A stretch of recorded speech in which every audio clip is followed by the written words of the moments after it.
101.7 The Truth. This your girl, Jazz Tyler. We are live and direct at the award-winning 101.7 The Truth. You are officially tapped in. Happy Friday, Milwaukee. Man, listen, it felt like it took forever to get to Friday. It has been a super long week. A lot of things has been happening, both worldly things and spiritually, and we got to talk about it. You know, we have to have a conversation about this.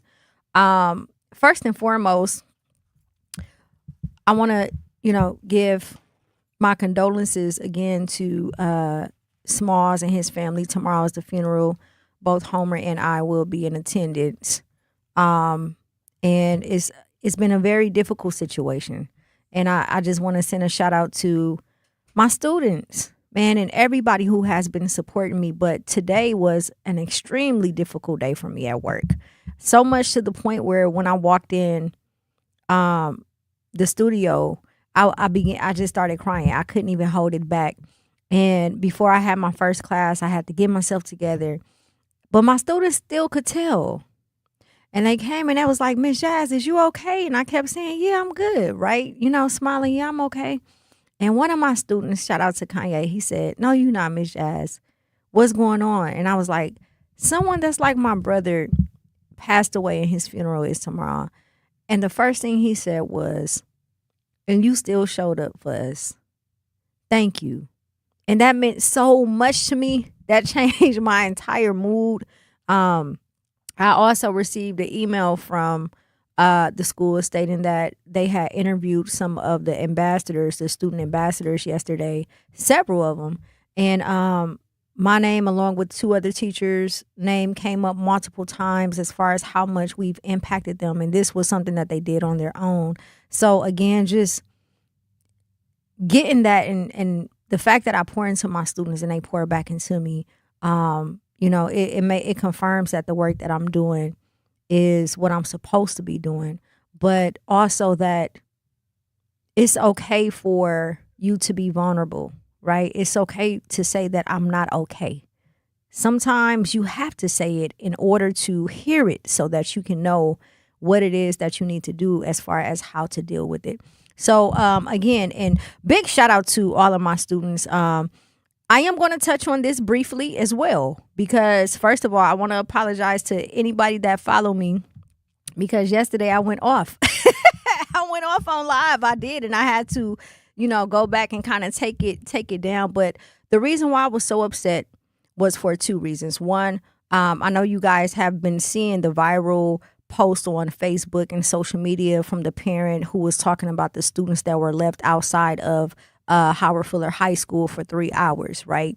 And I was upset because I actually was there during this situation, and I tried to advocate for them to allow the students back inside of the school. Once I became aware of what was happening, I was heated.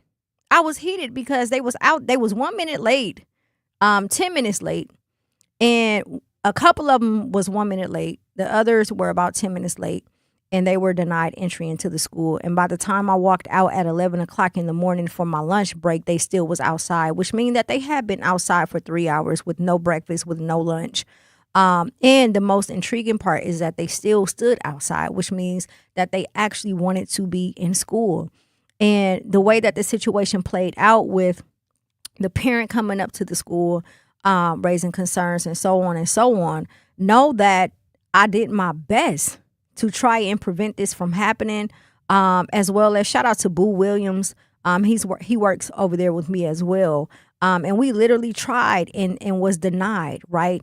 And the reason being is because, sometimes people just put their authority and power just to prove a point above, the right thing to do. And for me personally, I don't have it in my heart to leave nobody's baby outside for 3 hours, even if they are late to school. I'm just happy that they decide to show up to school, because some of these children, they go through a lot at home, right? And it's very difficult for them to even get up in the morning, let alone some of them have adult responsibilities and still have to show up for school. Some of them don't know how to catch the bus. They don't have money. Some parents can't leave.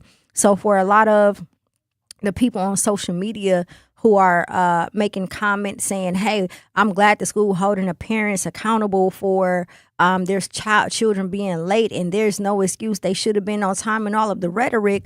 I'm pretty sure these are the very people who have no idea of what these students go through, who probably don't work at a school, who probably don't even get up to take their own children to school, let alone being willing to comment on something else. So it was very frustrating for me because I love my students dearly and I always want them to be safe. And again, Bronzeville is a beautiful place, but the reality is those babies were on 4th and North. And there were people, mentally disabled people walking past, homeless people. It just wasn't a safe thing to do. So again, I want to send a shout out to my Howard Fuller students. And, even if I get chewed out, even if, I go against the grain, whatever the case is, I'm always going to ride for the students. I'm always going to, no matter what. I don't care who feels a way about it. I don't care what the accountability looks like at the end of the day. We should not be leaving anybody's child outside for 3 hours just to try and prove a point when it comes to policy and procedure, right? Especially in today's age. We should not be leaving any students behind, because shout out to my friend Katie. I went to middle school with her, and she made the comment. She said, especially when it comes to count day, because when they have to log all of these students and provide that to the state, I guarantee you they won't leave any students outside for 3 hours. You're going to want the students inside so that you can show that you have numbers, right? So again, my call to action specifically with this is, if you are an educator, please put your ego, your authority and power and pride to the side when it comes to these babies. Don't spend so much time trying to prove a point that you misguide them by making them feel as if you're going to leave them out, right? In the cold, if they're 1 minute late or if they're 10 minutes late. That's not a good example to set. And as long as I'm involved with the youth, I'm always going to take a stance and defend them, because again, I know them personally. I know a couple of those students who have to get up every day and take care of their younger siblings, and they still find a way to make it to school. And shout out to the parent that pulled up too, because I would have pulled up as well. My baby called me, especially after I called. I followed the proper procedure, and I called after 8:15 to say that I want my child inside of the school, and I gave you guys an excuse, and you still leave them out. I did what you asked, and you still lock my child outside. That is a problem. That is a problem. And no parent should have to deal with that, especially the parents who cannot afford to miss work because they have to pay for rent and bills and so on, right? So again, shout out to all of my students at Howard Fuller. Man, I got y'all back regardless. And, at the end of the day, hopefully, based off of what has happened, they would never, ever leave anybody else's child outside of school. And to all of the educators who are afraid to speak up, shame on you. Shame on you. It's not enough money in the world that can force me to turn my back on someone's child or my students because I'm afraid that I might lose my job or that they might retaliate. No, right is right and wrong is wrong. And as educators, we have to call each other out. And I'm also glad that God uses me the way that he does, because when I walked out there, as soon as I walked out, I seen the CEO and the mother pulled up, and we were able to somewhat find a resolution to a certain degree. But again, that should have not happened. And it's shameful. It's very, very shameful. If you are just tuning in today, we have a loaded show. So we have 2 interviews with my good brother Aziz. We're going to talk about some of the things that we've been doing with the Safe Summer Sites, as well as Marmar. I've watched her grow, right? She's worked with us, me and my brother Von Mays, when it came to Tay Day, the lock-in program, all of the above. And now she is currently doing her own thing in the community. And it's so amazing when you can pass the torch, you can raise the youth up and show them how to be a part of the community. And then they actually take it, what they've learned, and implement it themselves.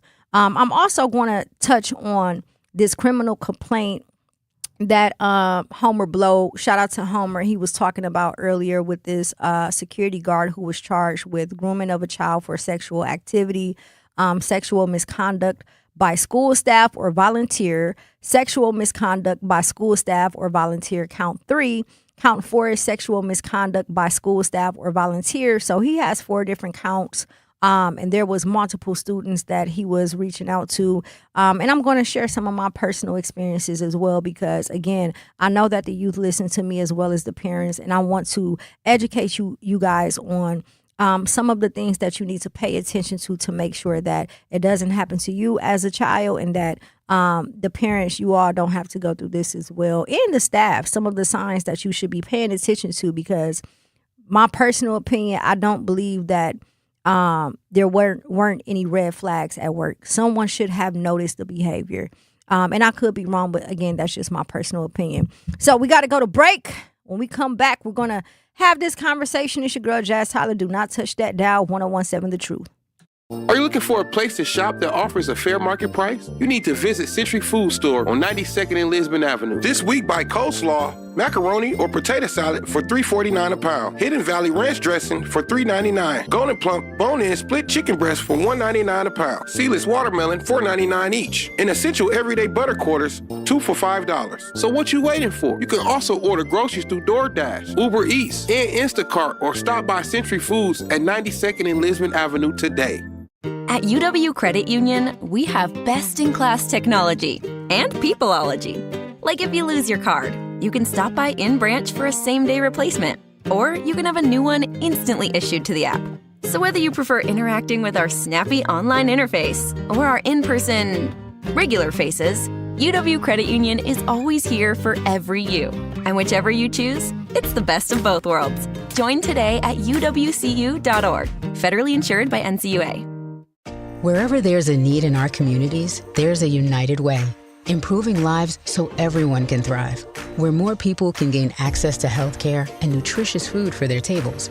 Where more community members can benefit from financial education and get connected to local resources for housing support. And where children are given more chances to reach their full potential. Community is where we find our strength and where we share our hope. United is the way. Visit unitedway.org. Are people around me safe when I vape? Science does not support that belief. Exhaled vape emissions linger in the air, affecting indoor air quality and bystanders in the same space through secondhand exposure. Vaping emissions can also accumulate on clothes, hair, dust, and furniture, leading to exposure risks to bystanders of all ages. And vaping around a pregnant person can lead to serious health impacts on fetal and childhood development. Enough with the puff. Learn more at ul.org/vaping. My mom has decided to learn to paint, and she's good. My dad's now into creative cuisine, and I've already put on 6 pounds. Learning new things comes with age. My mom, she started forgetting my name and what we're talking about. Forgetting well-known things doesn't. Memory loss may be a sign of Alzheimer's disease. Early detection gives you and your loved one time to plan for the future. Learn the warning signs of Alzheimer's at 10signs.org. Brought to you by the Alzheimer's Association and the Ad Council.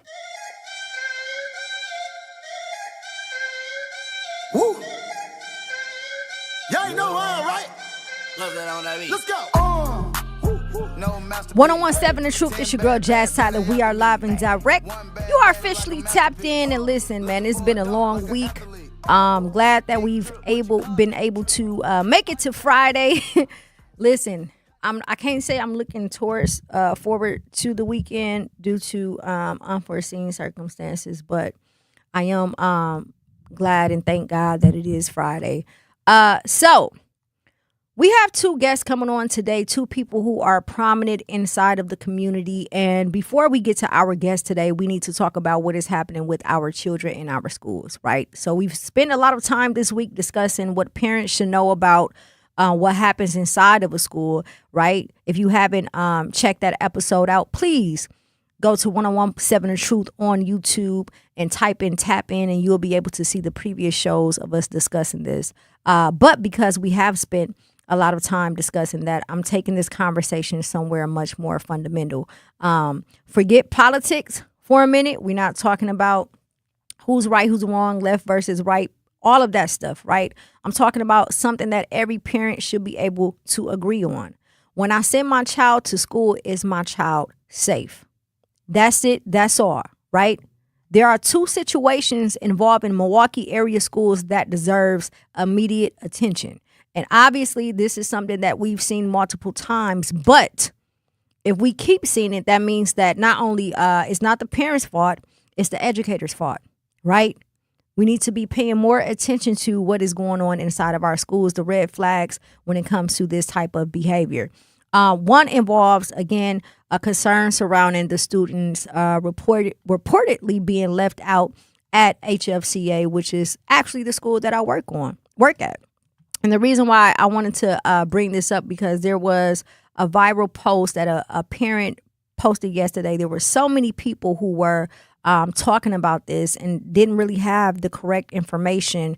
And it became frustrating because they immediately start to blame the parents and the students, not understanding the circumstances surrounding what actually happened. So I just wanted to provide a brief insight to that. And then we're going to talk about the criminal complaint of 27-year-old Antonius J. Party, who worked as a safety worker at Lincoln Center of the Arts Middle School and is facing 4 felony charges tied to allegations involving 3 current or former middle school students.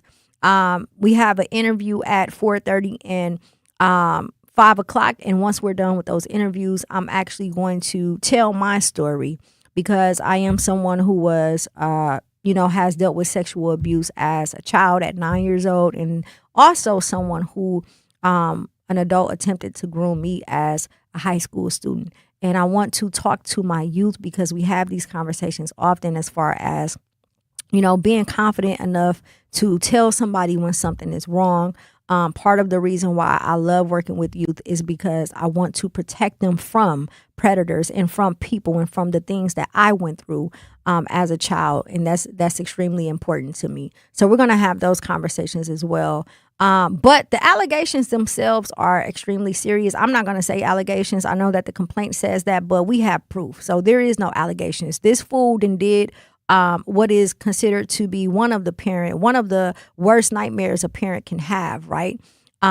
Prosecutors say sexually explicit messages were sent to students, and the complaint alleges repeat late night contact. In one report, Party allegedly offered to buy shoes for a teenager in exchange for a favor. So if you are just now joining us, prior to me hopping on at 4, I was sitting down with Homer Blow, and I had a chance to take a look at the criminal complaint. And some of the things, all of the complaint was extremely triggering for me and disturbing. But some of the key things that stood out the most to me was the fact that he continued to refer to himself as Unc to these students, right, to the youth, which is a problem. All of it is a problem. But the fact that he referred to himself as Unc in order to make them feel comfortable is so sick. And these are the things that we have seen throughout so many years when it comes to even some of our households, right? It's always someone close. And then his language, when he kept calling the kids lame. Oh, you lame, right? That's like a manly way of flirting, but not for an adult male, for a child. It's similar to when a little boy at school likes a little girl and he hits her, right? And she's taking it like he don't like me, but really he's trying to explain that he does. So the language he was using with these children, and the fact that he was able to contact them, or not even contact them, but just reach out to them so many times in the middle of the night, right? Imagine your child up playing video games all night, playing 2K. This is what middle school children do. This is what some adults do. And then here they have a staff member reaching out. And not only did he reach out, but he was recruiting. He was telling one of the youth to tell another youth to contact him. And once he asked him why, he said, don't tell him. And then it also states in the complaint that he basically knew what he was doing. He admitted to it. He tried to blame it on alcohol, but he still admitted to doing what he did, which means that consciously, whether he was drunk or not, it doesn't matter. You knew exactly what you were doing, right? And there is numerous of students that he was doing this too. And I am just grateful that one of the youth father actually stood up and said something, because a lot of times, you'll have a lot of back and forth or miscommunication between the parents, and hopefully the other parents, if they aren't in their children's business, hopefully they will take this as a lesson to be. I have 2 older children, and even in high school, I was always inside of their phones, text messages, photos, social media, everything. I want to see who you're talking to, right? And whenever my children had coaches or someone or mentors or someone who was older, I had direct contact with them, right? Obviously, they're going to talk to them to some degree, but there's never a situation where my child it has a relationship with an adult and I don't have some type of rapport with them. Right? So parents, I don't care how old your child is, stay in their business. Stay in their business. Go through those phones, go through those social media accounts, all of the above. When it comes to the educators, right? And again, I could be wrong, but my issue is when you have predators like this lurking around, especially those who work inside of the school system, there has to be some type of behavior that someone has seen that was abnormal and chose to ignore it. Oh, whether it's them being over friendly, whether it's, conversations or side remarks, whatever it is, right? And again, sometimes it's difficult if you don't know the signs, but that brings me to my next point. This has been happening so much inside of our school systems to the point where I am wondering if this is something that educators need to include inside of their professional development. I truly do. Because when these cases arrive, right, obviously the police take it over, the investigators take it over. But what happens to the child? What happens to the other children who may have been affected because they're cool with the child or because they knew the staff member? And what happens to the environment of the school? What happens to the staff, right? Obviously, there is conversations you have in meetings, but there needs to be something inside of professional development when it comes to the school system to where staff members are alert and aware of inappropriate signs. And we're not talking about direct signs, right? We're talking about red flags first and foremost. And secondly, there needs to be something to where you know how to explain to a student that they don't have to be fearful to let you know when situations like this happen.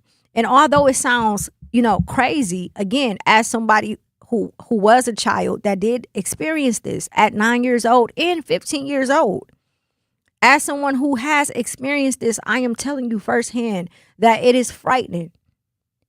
You are terrified because you don't necessarily know how to say it. You don't even know if anybody is going to believe you, right? So it's difficult. You don't know mentally where the safe space is, right? And most importantly, a lot of times you're not in an environment where the door is open for you to. Think of the history when it comes to us Black people. How many of y'all have been or know someone who had an uncle that was doing these things inside of their household, and then the parents sweep it under the rug because they're so ashamed and embarrassed. They don't want to talk about it, right? They don't want anyone to look down on them or shame them for it. And I want to be honest, right? That wasn't the best thing to do. A lot of our grandparents, a lot of our parents, that's what they were taught. Don't say anything. You just, what goes on in this household stays inside of this household. Absolutely agree with that. However, what I agree with the most is there is no reason why your child should not be comfortable enough to come to you. This is not me blaming the parents. This is me saying, hey, parents, let's find a way to make these spaces and environments safe for our children to want to come to us in times like this. We have a caller on the line. Earl, are you there? Yeah. I got a question about that. Mm-hmm. Shouldn't that start when you first hire a person, that you look into them deeply, and when you start putting them around kids? Because it's becoming too easy. Or they just love predators for some reason in this country. Man, this country is man, they running it. So what are we gonna do? Absolutely. We're gonna sit here and just talk about it.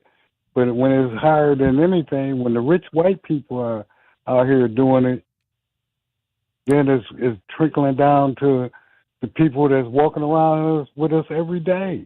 Absolutely, Earl. It's a shame. It It is. is a shame that it is so many women out here that these brothers can have that's of age that you can deal with.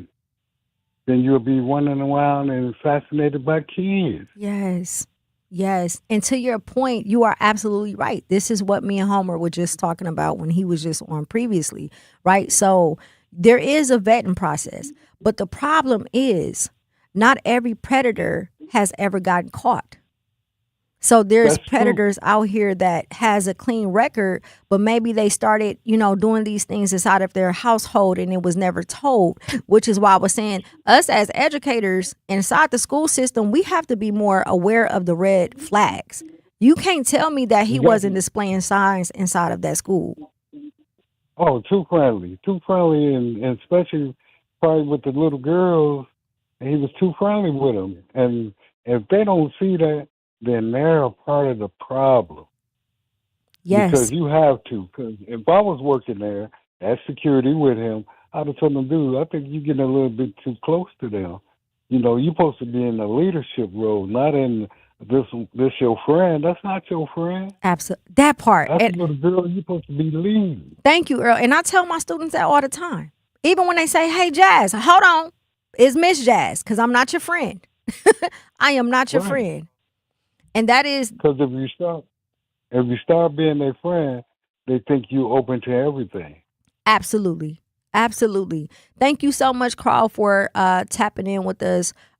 We got to go to break. We're going to put a pin in this for now, but do not touch that dial. We have Aziz coming up to talk about some of the things we have been doing with the youth throughout the summertime, some of the events that's coming up as well. And then at the 5:30 mark, I am going to give you guys some things to pay attention to when it comes to situations like this based off of my own experience. It's your girl, Jazz Tyler, 101.7 The Truth.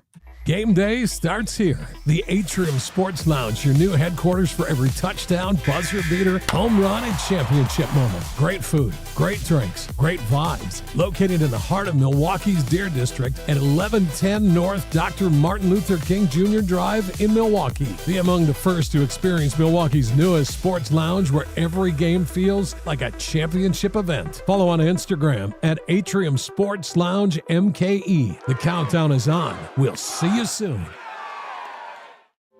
The possibility of lung cancer can be pretty scary, especially if you're one of approximately 8 million current or former smokers at high risk. That's why SaveByTheScan.org wants you to know that now there's a breakthrough low-dose CT scan that can detect lung cancer early, and it only takes 60 seconds. You stop smoking, now start screening.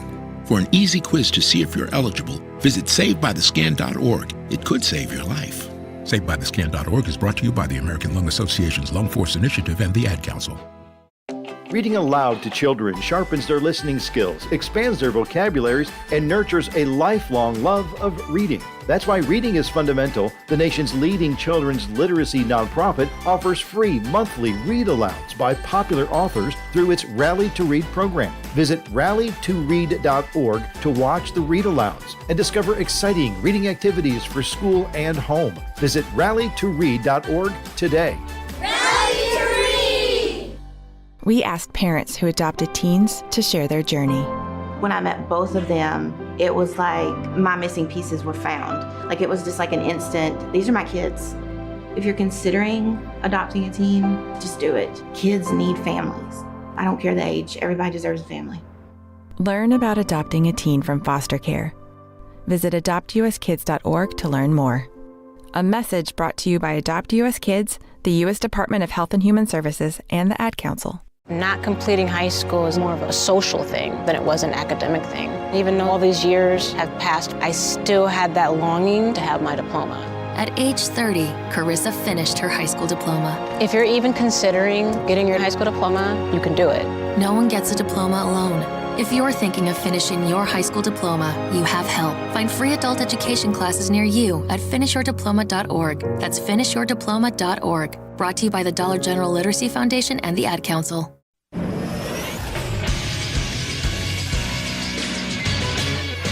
The possibility of lung cancer can be pretty scary, especially if you're one of approximately 8 million current or former smokers at high risk. That's why SaveByTheScan.org wants you to know that now there's a breakthrough low-dose CT scan that can detect lung cancer early, and it only takes 60 seconds. You stop smoking, now start screening. For an easy quiz to see if you're eligible, visit SaveByTheScan.org. It could save your life. SaveByTheScan.org is brought to you by the American Lung Association's Lung Force Initiative and the Ad Council.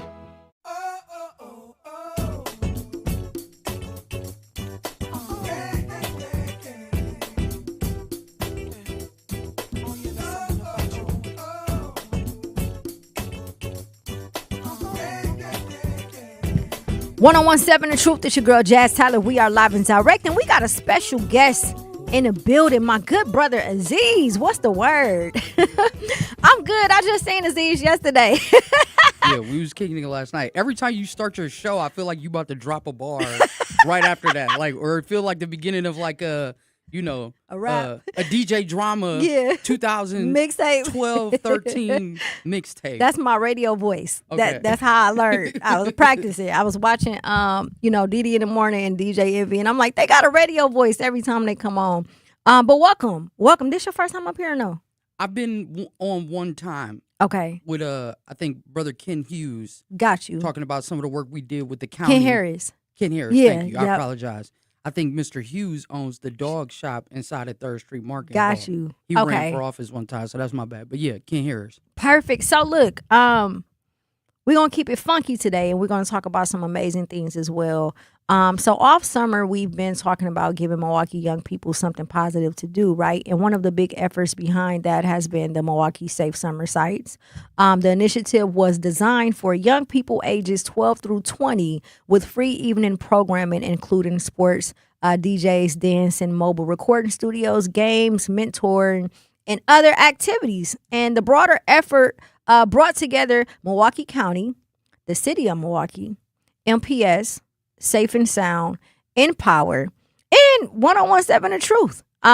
It was backed by a $1.5 million in public and in-kind investment. So I want to start there. How did this come about? What was it like to be able to pull in so many different entities and get them to be aligned on one page, or not them, us, to be aligned on one page so that we can create a safe summer for the youth? Yeah. Well, first off, I just want to thank you, thank the Truth family, and for everybody who's been involved with getting this platform to where it is. Shout out to Mech and just the whole family, Biko. And I'm really grateful for the opportunity to be here. I always start off any of these spaces acknowledging the people who came before us. And so Dr. Jones was a best friend and a mentor of mine. Yeah.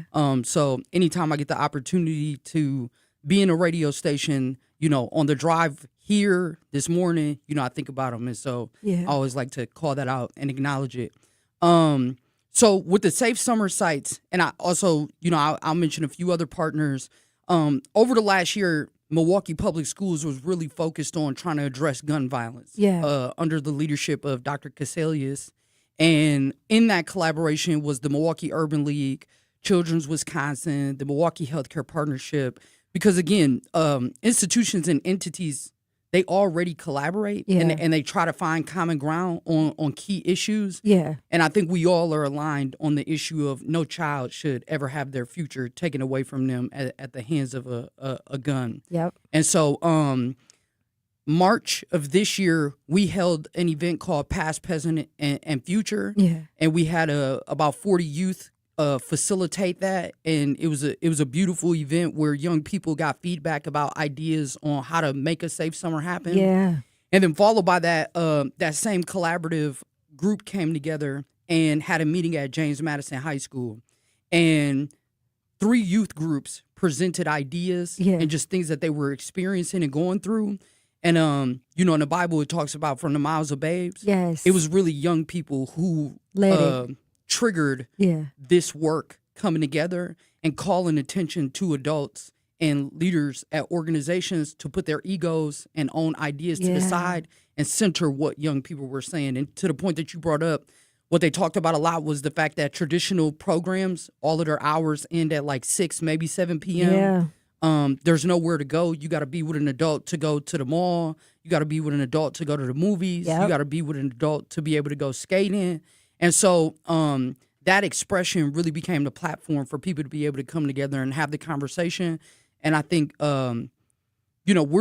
I collaborate sometimes to a fault. And so I just think we were in the right place at the right time to get that started. So that's a little bit of background on it. It's dope that you mentioned the youth are the ones who came up with the ideas, because a lot of times, and I was just saying this yesterday on the radio and to you, like a lot of people don't listen to the youth. Yeah. Right? We want to create things for them and not include them inside of it. So to know that they were spearheading everything that has happened throughout this summer, I think is dope. I think what's also dope is, and I'm not going to say it's easy, and we're going to get into it, but like the collaboration piece, right? It's very difficult for people in Milwaukee to collaborate. Yeah.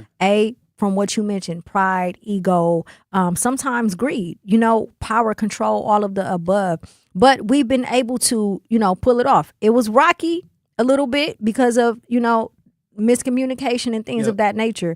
But the beauty in it all is when you have people who understand that the babies come first. Yeah. That's all that matters. What was it like collaborating? What are some of the challenges and some of the perks of being able to say, hey, we got this amount of funding and we see these organizations that pretty much get overlooked a lot of the times, and we want to pull everybody together so that we can have literally a safe summer? Yeah. So I think the big thing is always rooted in, so I'll say the first challenge with this was there was $0 tied to this in April. Okay. Nor was there any allocation. And like for something at this scale and magnitude, we should really be talking about it now for next summer. Yeah. And so we had such a short amount of time. And as all of us know, anytime you have to rush or move quickly, one, you got to move off like instant trust, which in Milwaukee we don't always have, and we're still trying to heal and manage some of the dynamics that come from our histories. Yeah. So I think time was like our biggest challenge, because I think with due time, when we do have the resources necessary and the talent, because we are a city full of talent, and we have the time to build with one another, we can honestly get anything done. Yeah. So I think this summer the biggest challenge was time.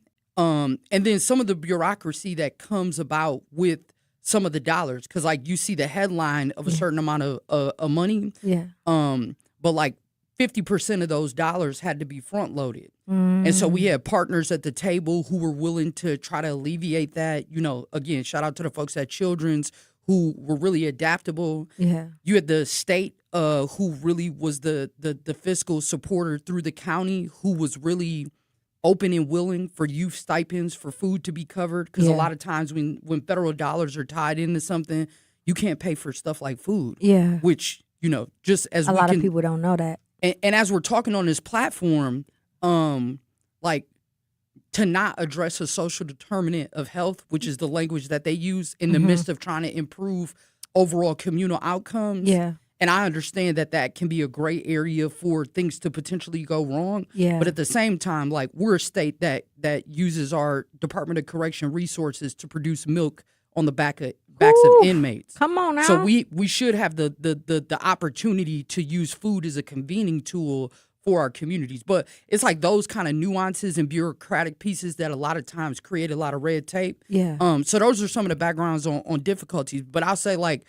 collaborating with people like you and Vaughn on, the lock-in model, being able to collaborate with people like Mech and have the truth come in to teach young people. Yeah. Because, like, our young people are getting ate up and consumed by digital media. Yes. Before they ever get an opportunity to really learn about the power of airwaves and physical assets like newspapers. Yep. And so, we all come in on the bridge. I kind of call us like the bridge era, where I know how to go to a library and find a book, but I also know I can build anything using AI. Yeah. With some of our young people, we recognize that they are completely, that timing is lost on them. So I think being able to remove ourselves from having to be the center of the work and try to be a convener and facilitator and support others that are already strong at what they do, and then backbone and support that. Yep. I think those were like some of the big wins that we had from a relational standpoint. And it was a lot of work. People don't know, man. Like, I can't imagine your schedule. I know I'm at the school 7:30 to 3, the True 4 to 7. Then we at the Boys and Girls Club till 8 o'clock meet. Then on some days at the lock-in after that. And it's no complaints because we love the work. But again, people don't understand the amount of dedication that goes into this. And because you were spearheading this, I can imagine how many people you have to work with, what your schedule was like, what your mental was like, dealing with all of this. So how do you balance that? Yeah, so for anybody that knows me, it's both it's triggered by my relationship to faith and my perspective and the walk that I have with God. Yeah. But it's also in reflection of the things that we're observing when it comes to food, Gary, Indiana. And so like for anybody that's ever looked at my Facebook, I got water collectors on site. I'm getting deep into solar. Yeah. But my garden is like that safe haven. So like 4 or 5 times a week, I'm literally in the morning and in the evening, literally in the garden without my phone or playing gospel music in the background. Yeah. And I'm just spending that one-on-one time with where I feel like I hear God clearest, which is in nature. So, I went to we got an opportunity to take about 40 youth to the Beulah shout out to homestead. Marcus Landry, Man. And so, one, he runs his farm on biblical principles. Yep.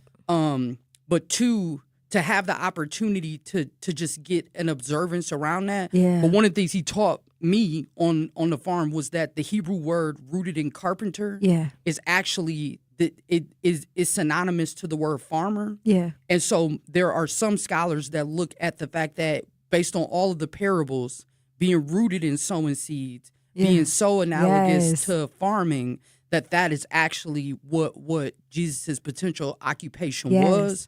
And so, I feel like I hear God clearest when I'm in the garden. And so that's the one routine that, like, over the summertime, I don't break because it literally doesn't produce if I don't put the work into it. And we talked about that yesterday. We're going to talk about it after this break. We got to go to break to pay some bills. Meet your Brother Z. Take us to commercial 1017 The Truth.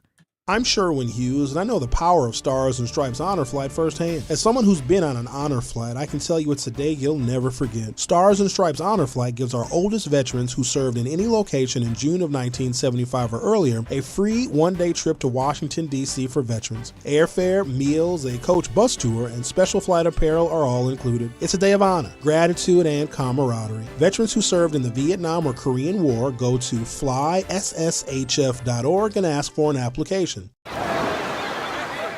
Hear that? That's the sound of your life. Perfectly imperfect. Beating in rhythm to the world you've created. But every time you drive after drinking, the music gets drowned out. Your life sounds pretty great. Don't let a buzz ruin it. Buzz driving is drunk driving. Don't drive buzzed. A message from NHTSA and the Ad Council. Doctors Without Borders is delivering life-saving medical care where it's needed most in communities around the world. From bandaging war-wounded patients in Sudan to providing clean drinking water in Haiti, we're in more than 70 countries worldwide, bringing patients from sick to recovering, from emergency to aid, from crisis to care. This life-saving care is made possible by a global movement of supporters like you. Thank you. In sitcoms, when someone has a problem, they just blurt it out and move on. Well, I lost my job and my parakeet is missing. How was your day? But the real world is different. Managing life's challenges can be overwhelming. So, what do? We get support. The Huntsman Mental Health Institute and the Ad Council have mental health resources available for you at loveyourmindtoday.org. That's loveyourmindtoday.org. See how much further you can go when you take care of your mental health. For 250 years, our armed forces have bravely served America. Wounded Warrior Project honors that legacy by supporting post-9/11 service members and veterans like Anthony, a Marine who was injured by a roadside bomb in Afghanistan. They carried me through my injuries, not just my physical, but my mental. And seeing other vets doing the same thing helped me tell myself, hey, you can do this. Join us in honoring warriors at woundedwarriorproject.org/America. Yeah, I've been trapping around the world. I sit on my balcony and wonder how you're feeling. I got a career that takes my time away from women. I cannot convince you that I love you for a living. 1017 The Truth. It's your girl Jazz Tyler. We are live and direct. We got my good brother Aziz in the building. Listen, before we went to break, we were talking about some of the well, not some, but the initiative and the work behind the Safe Summer sites and programs this summer. But I want to touch more into collaboration and, full transparency, all because, again, when you speak about collaborating, the first thing you said was very true. In Milwaukee, it's hard to collaborate because of pride, ego, but then also we're hurt. We're people who we have been done wrong by people we love, people we work with, so on and so on. And we haven't healed enough to trust to say, you know what? Out the gate, yes, I'm willing to do it, right? Yep. So how do we maneuver through that as a people? Yeah, so I'll just bring up one of an opportunity to use an example between you and the station and us and the platform that we were running. So like when we had started coming up with this, I think it was at the same time that your show was kind of being conjured up. And everybody was like, hey, my brother sent me a flyer. He said, hey, sis, is this you? It's Zech, tap in. I was like, wait, what? And so, and we had purchased the domain and we had kind of slowly been working on it.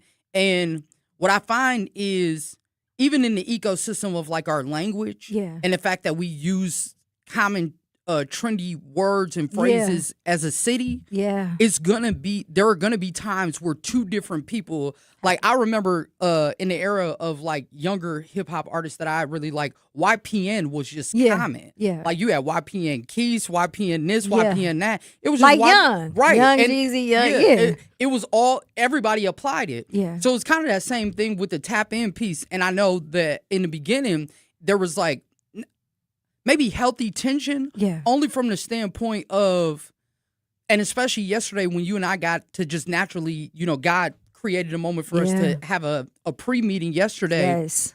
I was able to witness how much you valued this platform to even get a deeper understanding walking away from that conversation of why it was a relevant conversation for you to talk about how do we align the brand? Yeah. And so as we were starting to push and build, and you were already pushing and building, the one thing that we just found an opportunity to be able to do is say, so like if you go to tapinmke.com right now, you're going to see the head banner and then you're going to see a big picture of you. Yeah. And my thing is like, I want to boost everything everybody else is doing. Yeah. Because at the end of the day, the challenges are so great. Yep. It requires all hands on deck.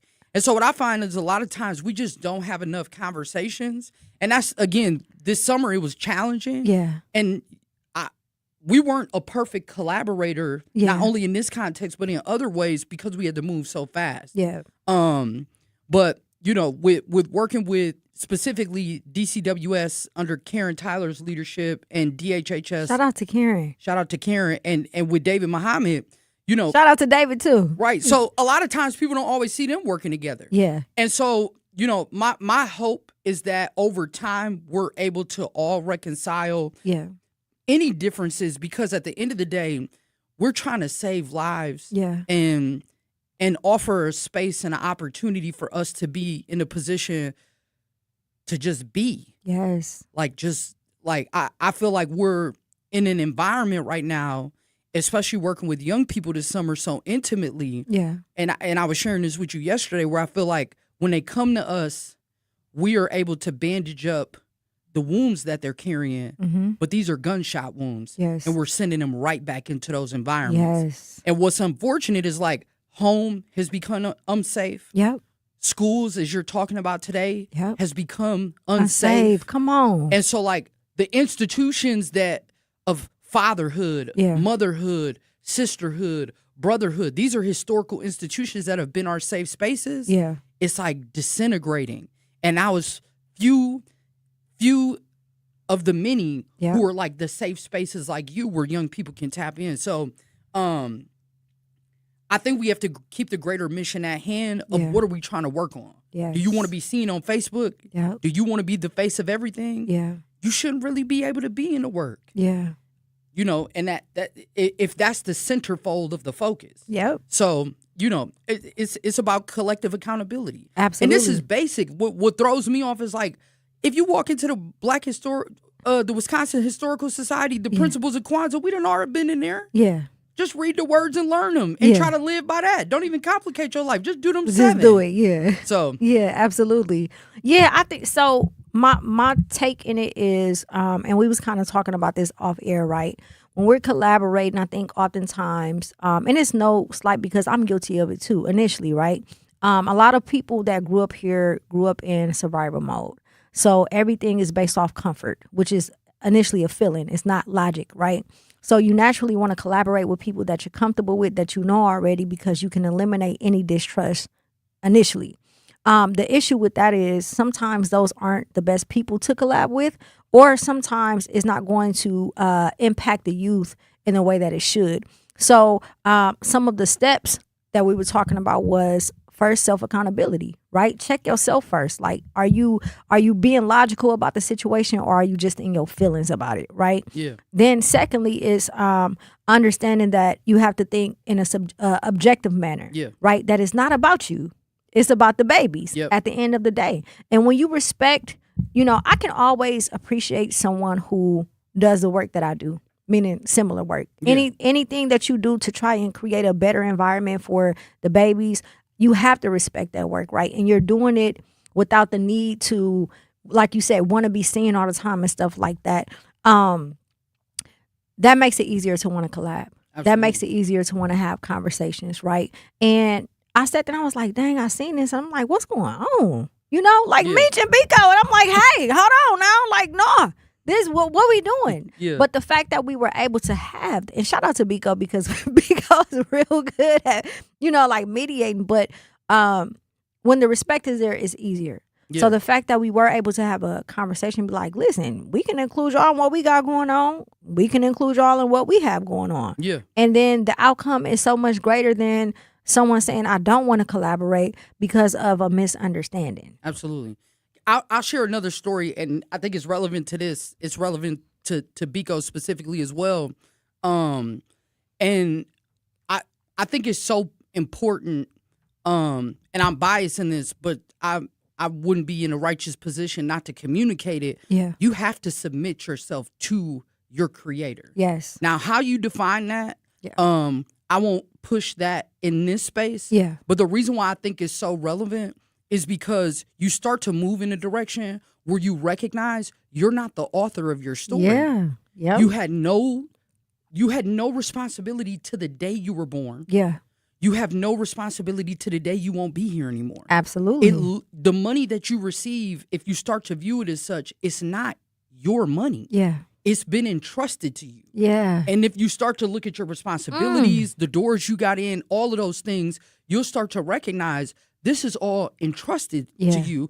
And when you look at somebody else, if you look at yourself that way, you can start to view other people that way. Yeah. So, as I mentioned, my mentor wasn't just my mentor, it was my best friend. Yeah. Everything, I mean, a decade of time together, 70 to 80% of time, I mean, in my most critical years of development and manhood. Yeah. So Biko calls me one day and says, and I've shared it with Biko too. He called me and he told me that he was going to be taking over the things that he was taking over. Yeah. The immediate fleshly sense that came up over me was jealousy and envy. Yeah. So much so within like a minute and 30 seconds of when he mentioned that, I needed to get off the phone. Yeah. And then I was just driving. And I'm like a picture color thinker. Yeah. I was driving down MLK. So I hit the statue and I called him back. Yeah. And I said, hey, bro, this is exactly how I feel when you told me that. But I had to remind myself. Yeah. You telling me that had nothing to do with your responsibility or you getting you through the door. This is everything to do with God choosing you in this moment. Yeah. And in the long run, he's the best person for this position. Yes. He's a cultural hub and institution and historian in himself. And this platform and the others in which he engages in and the leadership that he has with all of us as somebody who we trust and respect, even, beyond any dynamics, he's the right person for the job. Yes. And I'm super grateful to endorse and support anything he has going on. So, but I give that story in that context because we won't be able to collaborate if we're not mutually going to submit to the fact that we're not even in the room together because of our own merit or because we are the ones who put in the work. That's all grace. Yeah, that's right. Grace. That's right. Look, come on now, Aziz, talk that talk. We got to go back, run this back, and get some clips going. Before you get out of here, do you have any shouts out or one last thing that you want to tell the world? Again, I want to shout out everybody that has something to do with Safe Summer, the Truth, the family here. But I'll close with what I've been pushing this whole conversation, even with the situation with the case, the situation with the school. Yeah. It's a common denominator amongst all this. Mm-hmm. You are not the principal because of your own merit. Yes. That's an entrusted role. Yep. And if you view it as such, then you will treat his children, not yours, as such. Along with the case. Bro, you a security guard, no matter what your role in life, it's an entrusted responsibility. Yes. And so I just think we need to start viewing where we are at, the responsibilities that we have as things that have been given to us and entrusted in us, because then we'll treat it more sacredly, and that'll create a layer of protection that removes certain harms from our situations. And so we got to get back into that submissive space of trusting and then releasing. Absolutely. Thank you so much, Aziz, for joining us. Next Friday, we're going to be at Moody Park. Correct. So I'll just say that as a close, I was going to leave Shamar with some of the space because Shamar we in her hood next week, and I'm super proud to be working with her. Next week is a whole week of peace. Yeah. So Tuesday is a day of reconciliation happening at the Cage from 4 to 7, which is with Andre Lee Ellis. And for anybody who knows, me and him fell out. Yeah. So this day is real life reconciliation. It's a real day of reconciliation. And I love the brother, and he's been a part of my childhood and upbringing in Milwaukee. So super grateful for that. Friday, Golden Child from Chicago is coming up. You'll be a part of that. We meeting at Moody Park, but we canvassing that whole area between Concordia and Locust, and then 22nd to 27th, and just making sure that we can promote peace in areas where we see some of the greatest challenges with our youth. And then lastly, the family reunion is on that Sunday. Absolutely. On 9th and Burleigh. Thank you so much, Aziz. We got to go to break. Do not touch that dial. 1017 The Truth. Milwaukee Public School families, the first day of school is Tuesday, September 1st, and there's still time to enroll. MPS offers programs to fit every learner, including bilingual, Montessori, special education, and more. All MPS students receive free breakfast and lunch. Enroll today at milwaukeepublicsschools.org/enrollment. Or visit MPS Student Services at 5225 West Vliet Street, Monday through Friday from 8 a.m. to 4 p.m. Thank you for choosing MPS. I'm Chris Jakimick. I served in the United States Air Force and I deployed 3 times. So in 2017, I was serving as an Air Force First Sergeant. Our motto in that role is my job is people, everyone is my business. But unfortunately in that year, I would lose my own brother, Lance Corporal Adam Jakimick, to suicide. The majority of veteran suicides are from guns. I store my weapons securely, not only for myself, but for my family. Store all your guns securely. Help stop suicide. My service never stops. Brought to you by End Family Fire and the Ad Council. And here's Heather with the weather. Well, it's beautiful out there, sunny and 75, almost a little chilly in the shade. Now, let's get a read on the inside of your car.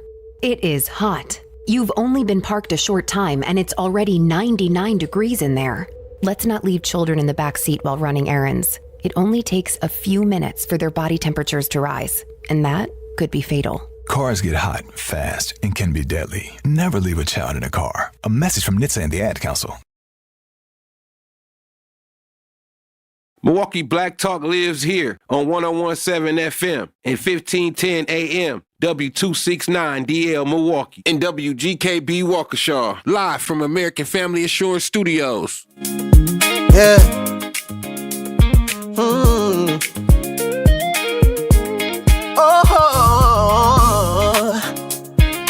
Yeah. This how we gonna do this right here.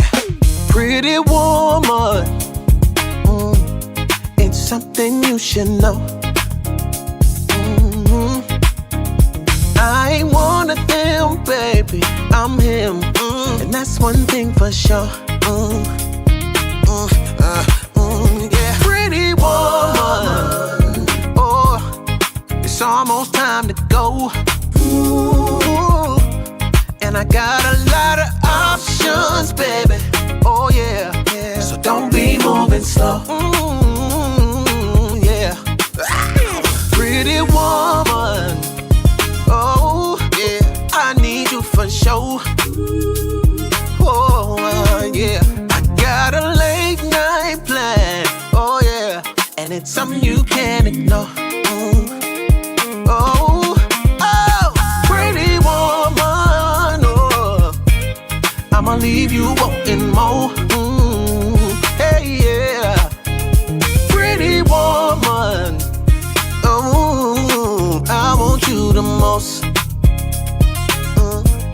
Hey, pretty woman, I make them crazy, have them beating down my door. Yeah. I know you ain't met a real one like me. Just go with the flow. Pretty woman, it's last call, and this joint about to close. Finish that whiskey, baby. So put your number in my phone, lock in, and let's go explore. Pretty woman, oh, popping out tonight with a pretty woman.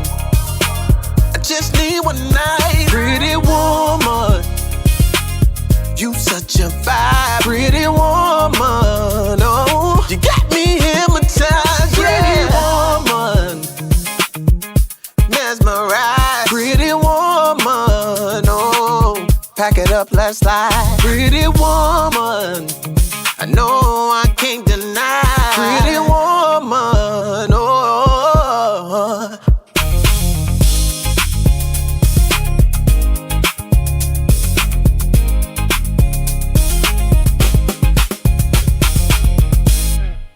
"1017 The Truth." It's your girl Jazz Tyler. We are live and direct. We have another special guest in the building. Y'all may know her by Shamar. I know her as Marmar. What up, Marmar? What's up, Jasmine? How you feeling? I'm good. Listen, I was just talking to Aziz.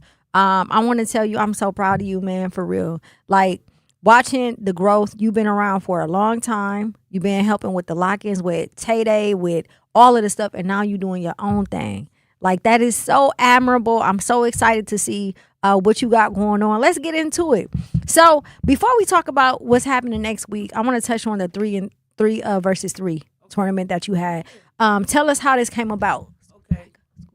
So I want to say, like, the beginning of July, after the 4th, we had came up with an idea, me and my girlfriend. We was going to give her like 50 dinners to people in our hood. Yeah. Just our hood. But then we started getting attention, like, we could do more than 50. We help y'all. We could do 100. I'm like, it's going to be a nice little crowd. Let me add the youth, because that's what I really was doing it for, the people, the kids in by Moody Park, 53206. Because we lack somebody that want to take the initiative to go over there, because people be scared of over there. But I'm from over there, so I didn't see the worst of the worst. So I know, me personally as a kid, when it was people like Jerry, or we had the A-Dogs that came and talked to us, we listened to them. A-Dog off 2627. We listened to them. So Mom, long live Mom. We had people that care, but it's just, if you're going to take the initiative with 100 people, 200 people, because we really want to touch more than 5306. If we could touch more zip codes, the whole America, to the black community in general, to kids that think it ain't nobody out there that want to listen. I'm here to listen. We got people that want to listen to y'all. We here to help y'all. Y'all can get through anything. Y'all don't have to look cool, think y'all got to be accepted by no crowd. Because it's the other crowd that accept y'all, because I ain't lame. I'm ready to do whatever y'all want to do. That's right. That's right. And you know what? You are the perfect example of what it means to be from where you are and actually do the work, right? Oftentimes people think you got to be a part of an organization, or you got to be, just always out there. That's not the case. You can be from the same the hood that you from and still do the work. That is true, because like I said, I started working with Jasmine. Jasmine used to have us come to do UFC events, have stuff for Yes. us to be involved in, so you don't got to go do nothing negative. And I was one of the people that used to take the initiative. Yeah, I'll go. Yep. I'll go get that little extra money then standing on the block, and I'll get a couple people off the block and do it then. Yes, and you know what? And we had fun. So I had the honor of working with Anthony Pettis while he was building APFC up, and my job was to hire people to work the events. I'll hit Marvin. Hey, y'all want to listen? We go in Indiana. We downtown Milwaukee, wherever. But it's stuff like that. Like that's what you're supposed to do. You're supposed to reach back. So again, like to see you in your own light now and reaching back.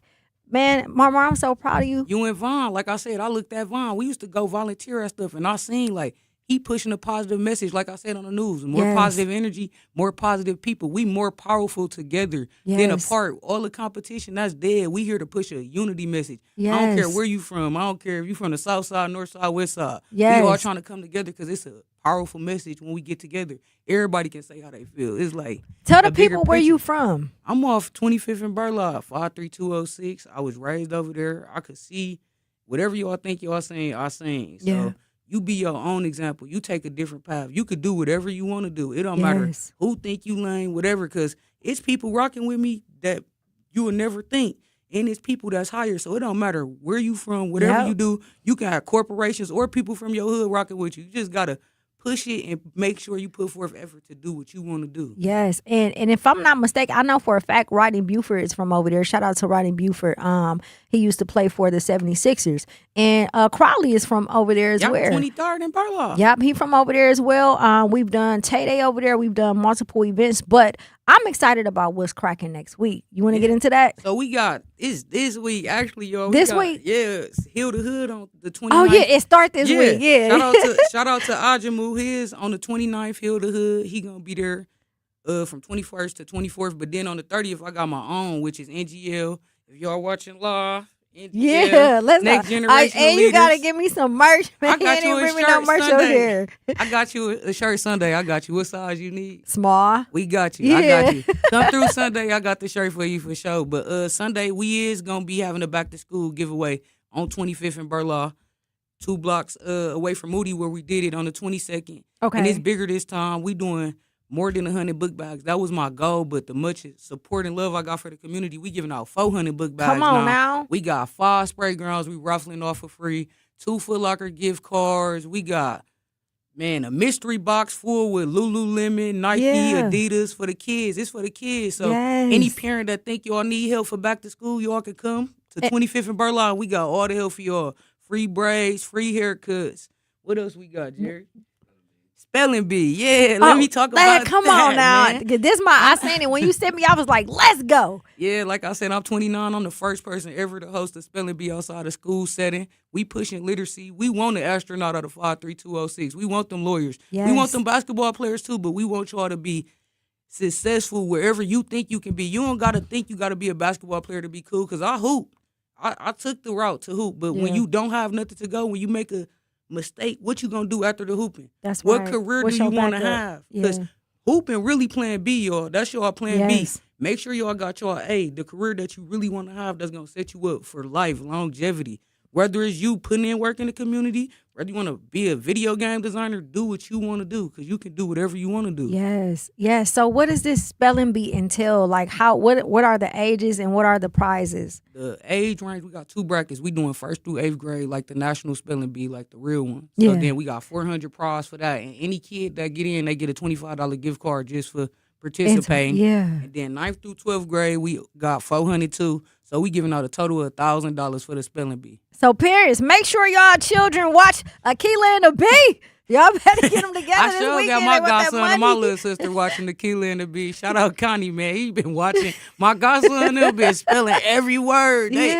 Every time you walk in, they spelling. That's what I said. I just text all the high school kids and sent them the flyer. They like easy 400. So it's finna be competitive. That's what we want to push. The competition of literacy. Y'all ain't got to always be in competition through clothes, streets, none of that. We right here. Whatever you want to do, we can do. Man, it's so much coming, though. The spelling bee just the beginning, y'all. NGL coming to stay. We here to be here for 53206 and any other zip code. How can parents sign their children up for the spelling bee? Add me on Facebook at NGL Marmar, inbox me, or you all can email me at shamarclay25@gmail.com.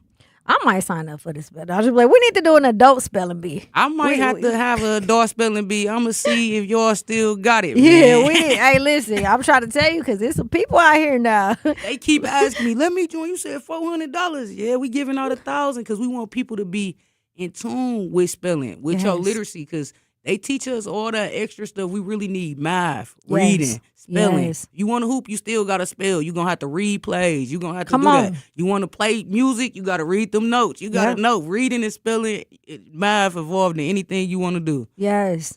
So, and you say you'll be at Hill the Hood this weekend too, Yeah, right? I'm volunteering at Hill the Hood on the 29th. Ajamu lit out there. He going to be there from 21st. He blocking off 21st to 24th in Burlaw. Shout out to Brother Butler. Resources, all that too. It's a Burlaw takeover, man. Yeah, absolutely. You know, I ain't from that side of Burlaw. I'm from 14th, but if you off Burlaw, It's you the off whole zoo. Burlaw. We the Yes, whole it is. family, man. Yeah, we are. Listen, make sure y'all stop by this weekend. If you want to sign your babies up for the spelling bee, do that as well. There's so much more we're going to talk about that's happening the rest of the week. Do not touch that dial. We got to go to break to pay some bills. We got Marmar in the building. It's your girl Jazz Tyler, 101.7 The Truth.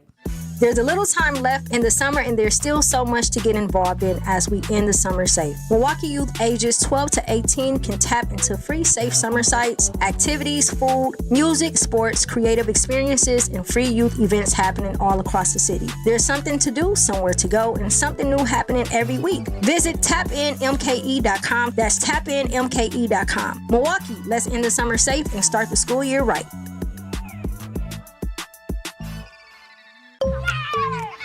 Feeding the kids shouldn't turn into a negotiation. That's why Cousin Subs reimagined the kids' meal. Kids get to choose a kid's sub, mac and cheese, or chicken tenders, plus a side, a drink, and dessert. Everything they want, nothing you have to overthink. And while they're covered, so are you, with fresh-made favorites you'll actually want and feel good about. More choices, more smiles. Cousin Subs. We believe in better. Babes, what are you doing? What? I'm just mowing the lawn. No, it's blazing hot and dry out here. Don't you remember? Smokey Bear says. Avoid using power equipment when it's windy or dry. Where'd you learn this? Oh, it's on SmokeyBear.com, with many other wildfire prevention tips. Right. Thanks, honey bear. 'Cause remember, only you can prevent wildfires. Brought to you by the USDA Forest Service, your state forester, and the Ad Council. When a warrior faces adversity, he fights through it. He finds a way. Freedom isn't free. Rolling strong. Belief. Believe you can, and you will. Wheelchairs for Warriors provides mobility solutions to veterans and first responders injured in the line of duty. Join the mission and visit wheelchairsforwarriors.org. Here's the deal. We gotta set ourselves up. See, retirement is the long game. We gotta make moves and make them early. Set up goals. Don't worry about a setback. Just save up and stack up to reach them. Let's put ourselves in the right position. Pre-game to greater things. Start building your retirement plan at thisispretirement.org. Brought to you by AARP and the Ad Council.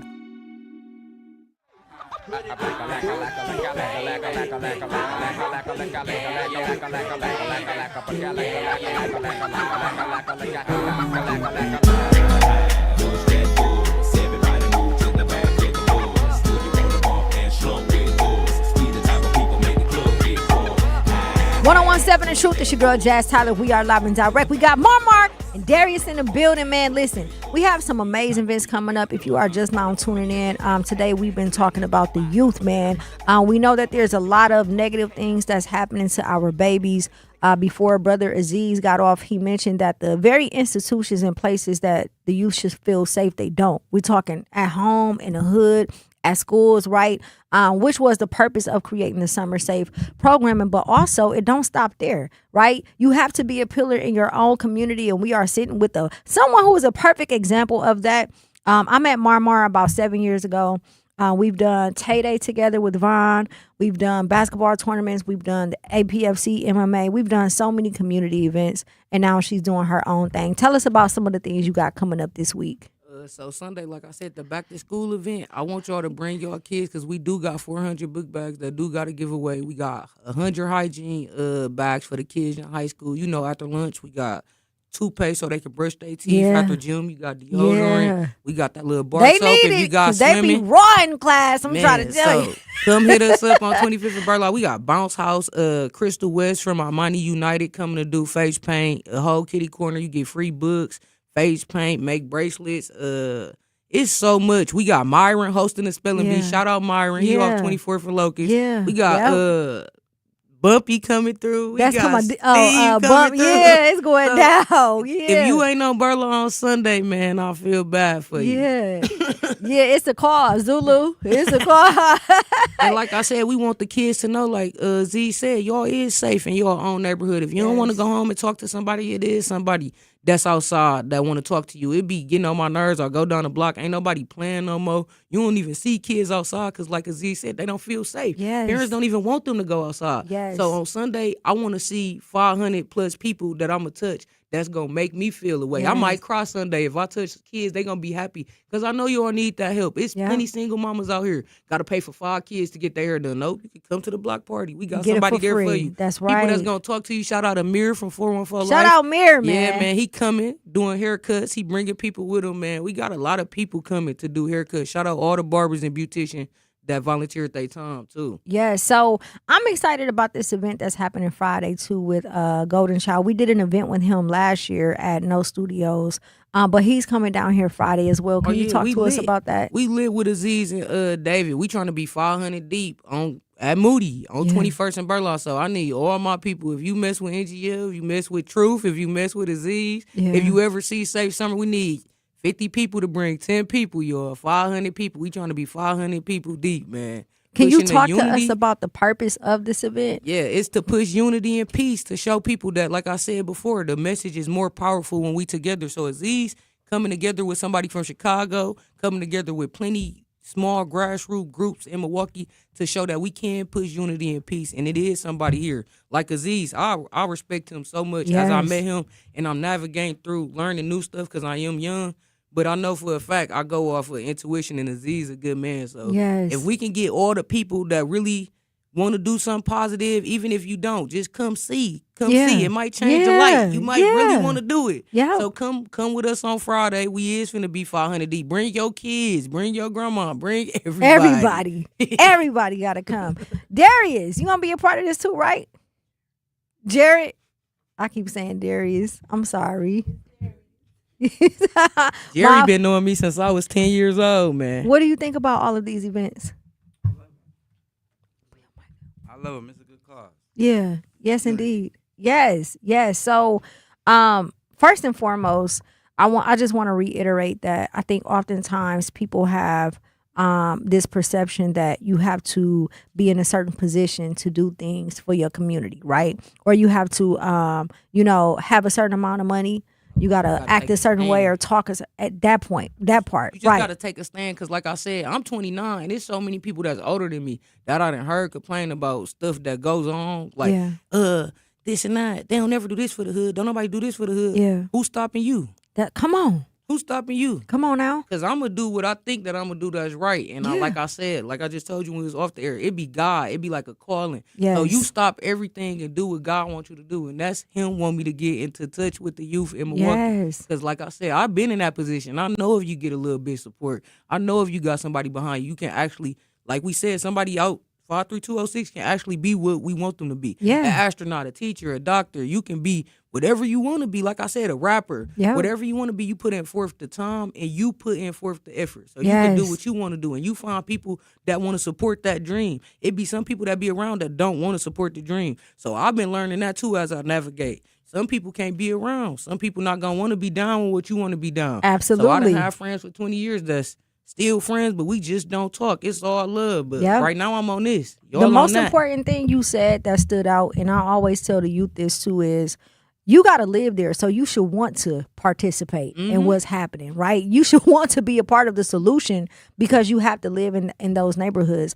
I know you've been through a lot, and I know that there's a lot of youth who have been through some things or are going through some things, right? Can you walk us through your journey of the trials and tribulations and how you got to the point where you was like, you know what? I got to give back. I'm not going to give up, but I'm going to give back.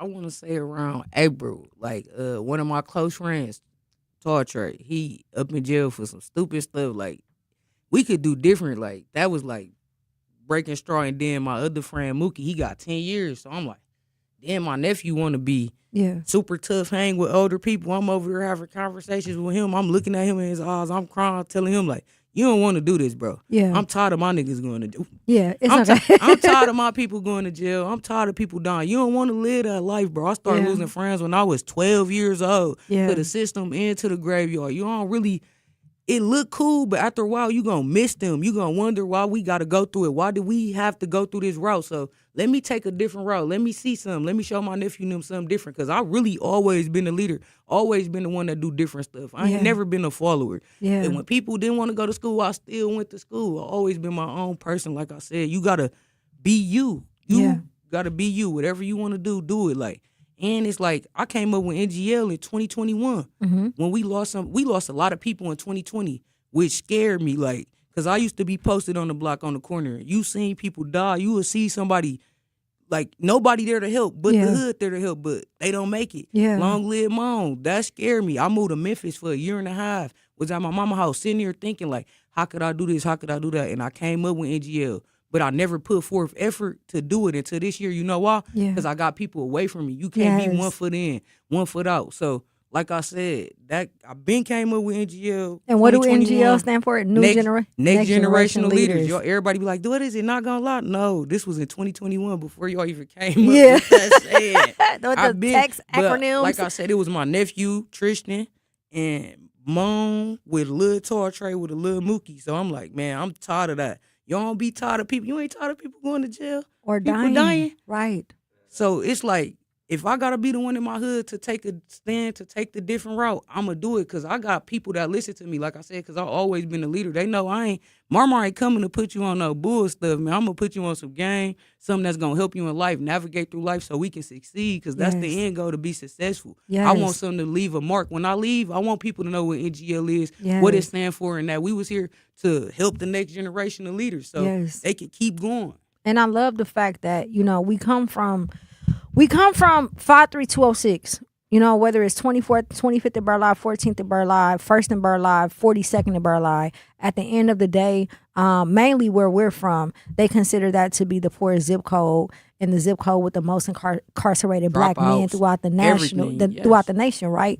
But what I love is that we need to start highlighting more of the people that's changing that narrative. I don't like to follow that narrative, right? Because it's too much work that's being had. And kids believe that. That's what I want to tell y'all too. When you label a kid and you tell a kid, you bad, I don't want to deal with that kid, that's them YNs. They listen to y'all. That's why they don't respect y'all. Y'all treat them how y'all want to be treated. When you see a group of kids doing something wrong, just chop it up with them. I do it all the time. Respect them how they respect you. Y'all tell them what they can't be, what they can't do, and then want them to treat y'all with the utmost respect. Respect the youth how y'all want them to respect y'all. That's a big calling. With adults ourselves, they don't want to listen. Y'all don't want to listen to the youth. Y'all tell them, y'all always wrong. You don't know what you're talking about. I've been here for 50 years. Just listen. Yes. If y'all can just listen and then tell them what y'all think. But listen to them first. Try that. Listen to your kids first. Because I know I done been firsthand trying to tell somebody, and I've been here for 50 years. Yeah. But let me tell y'all been here for 50 years, but have y'all lost 50 people? Come on. It's 20 people in the graveyard. Do y'all got 20 people in jail? Do y'all get 10? Collect calls a day. Right. How you feel, what we feel. So just listen to how we feel first before y'all try to judge them. You don't know. Your calling could be the next person's savior, man. That's why I be trying to tell people, just keep going, bro. Keep going. You don't know who you will meet. You don't know what blessing you will get in disguise. Because right now, all I know is that it's people that want to help, like Aziz. People sit there and complain and say, it ain't nobody helping. It is people helping. It's 1,000 people helping. Get up, get off the couch, and go get the help that you asking for. Because it's somebody right in your face, like him, that'll help you do what you trying to do. So with that being said, we lit Sunday, yes, indeed, Saturday, and September 4th. We need 500 people to walk with Aziz. Yeah. Yeah, we pulling up. We pulling up deep. I vowed to bring my youth from the school. You know, that's right. All of the youth that I know, all of the youth that I know in school and outside of school, it's going down. Again, I would love to see all generations there. Yeah. I would love to see all generations for one time to come, like where it feels safe enough to where the elders can come out and walk with us. So we are cordially inviting everybody in they mama, literally. Bring them out. Bring your mama, bring your grandmama, your granddaddy, your uncles, your aunties, your cousins, everybody. Everybody is invited. There will be no issues. We pushing for a positive way to end this summer. Before we get out of here, you got some shout outs, Marmar? Oh, yeah. Shout out my whole team, NGL. Shout out Safe Summer Collective. Shout out the Dominican Center. Like I said, shout out everybody that's been helping me. It's a long list. Shout out everybody that's been helping me, supporting me. Shout out Gideon from TMJ4. Yeah. He put a lot of light to what's going on, what I got going on. Like I said, we started with 100 book. We were supposed to have 100 book bags. We got 400 book bags, 125 hygiene bags. So much food. Shout out Junior's Corner Store on 25th. They collabing with us. He gonna be giving out drink. It's about the unity message. Like I said, I want to push everybody to know, like, we be looking crazy at it when we outside, but we all we got. Yes, we are. So I'll be trying to see y'all complain about every other race or whatever. At least bring your race. The black community, we need to be more in touch with the youth and come together more instead of always complaining about what people don't do and why they don't do it. Let's do it. That's right. That's right, man. We pulling up. Make sure y'all support the youth, man. For real. I don't want to hear about the problem. Are you a part of the solution? Man. We pulling up. Thank you so much, Marmar. Thank y'all so much for joining us today. We got to go to break. When we come back, we're going to touch back into this situation that happened with the security guard in the Milwaukee Public School. And I'm going to give my testimony as well. It's your girl, Jazz Tyler, 101.7 The Truth. Game day starts here. The Atrium Sports Lounge, your new headquarters for every touchdown, buzzer beater, home run, and championship moment. Great food, great drinks, great vibes. Located in the heart of Milwaukee's Deer District at 1110 North Dr. Martin Luther King Jr. Drive in Milwaukee. Be among the first to experience Milwaukee's newest sports lounge where every game feels like a championship event. Follow on Instagram at Atrium Sports Lounge MKE. The countdown is on. We'll see you soon. For 75 years, the Muscular Dystrophy Association's voices have thundered through the halls of Congress. For 75 years, we've willed the impossible into existence. For 75 years, the MDA community has pushed the science, shifted the narrative, and established the field of neuromuscular medicine. And until that day when this is all a thing of the past, you couldn't stop us if you tried. Join us and celebrate 75 years of breakthroughs at MDA75.org. Talking about guns with others might not always feel comfortable, but it could save a life. Here's a way to start a conversation. Your family is going over to your neighbor's home for dinner for the first time. How would you ask if there are any unlocked guns in the home? Hey, we're so excited for tonight. Before we come over, though, may I ask if there are any unlocked guns in your home? Our guns are stored securely, locked in a safe that the kids can't access. Awesome. Learn how to have the conversation at agreetoagree.org. Brought to you by the Ad Council. Wherever there's a need in our communities, there's a united way. Improving lives so everyone can thrive. Where more people can gain access to health care and nutritious food for their tables. Where more community members can benefit from financial education and get connected to local resources for housing support. And where children are given more chances to reach their full potential. Community is where we find our strength and where we share our hope. United is the way. Visit unitedway.org. Are people around me safe when I vape? Science does not support that belief. Exhaled vape emissions linger in the air, affecting indoor air quality and bystanders in the same space through secondhand exposure. Vaping emissions can also accumulate on clothes, hair, dust, and furniture, leading to exposure risks to bystanders of all ages. And vaping around a pregnant person can lead to serious health impacts on fetal and childhood development. Enough with the puff. Learn more at ul.org/vaping.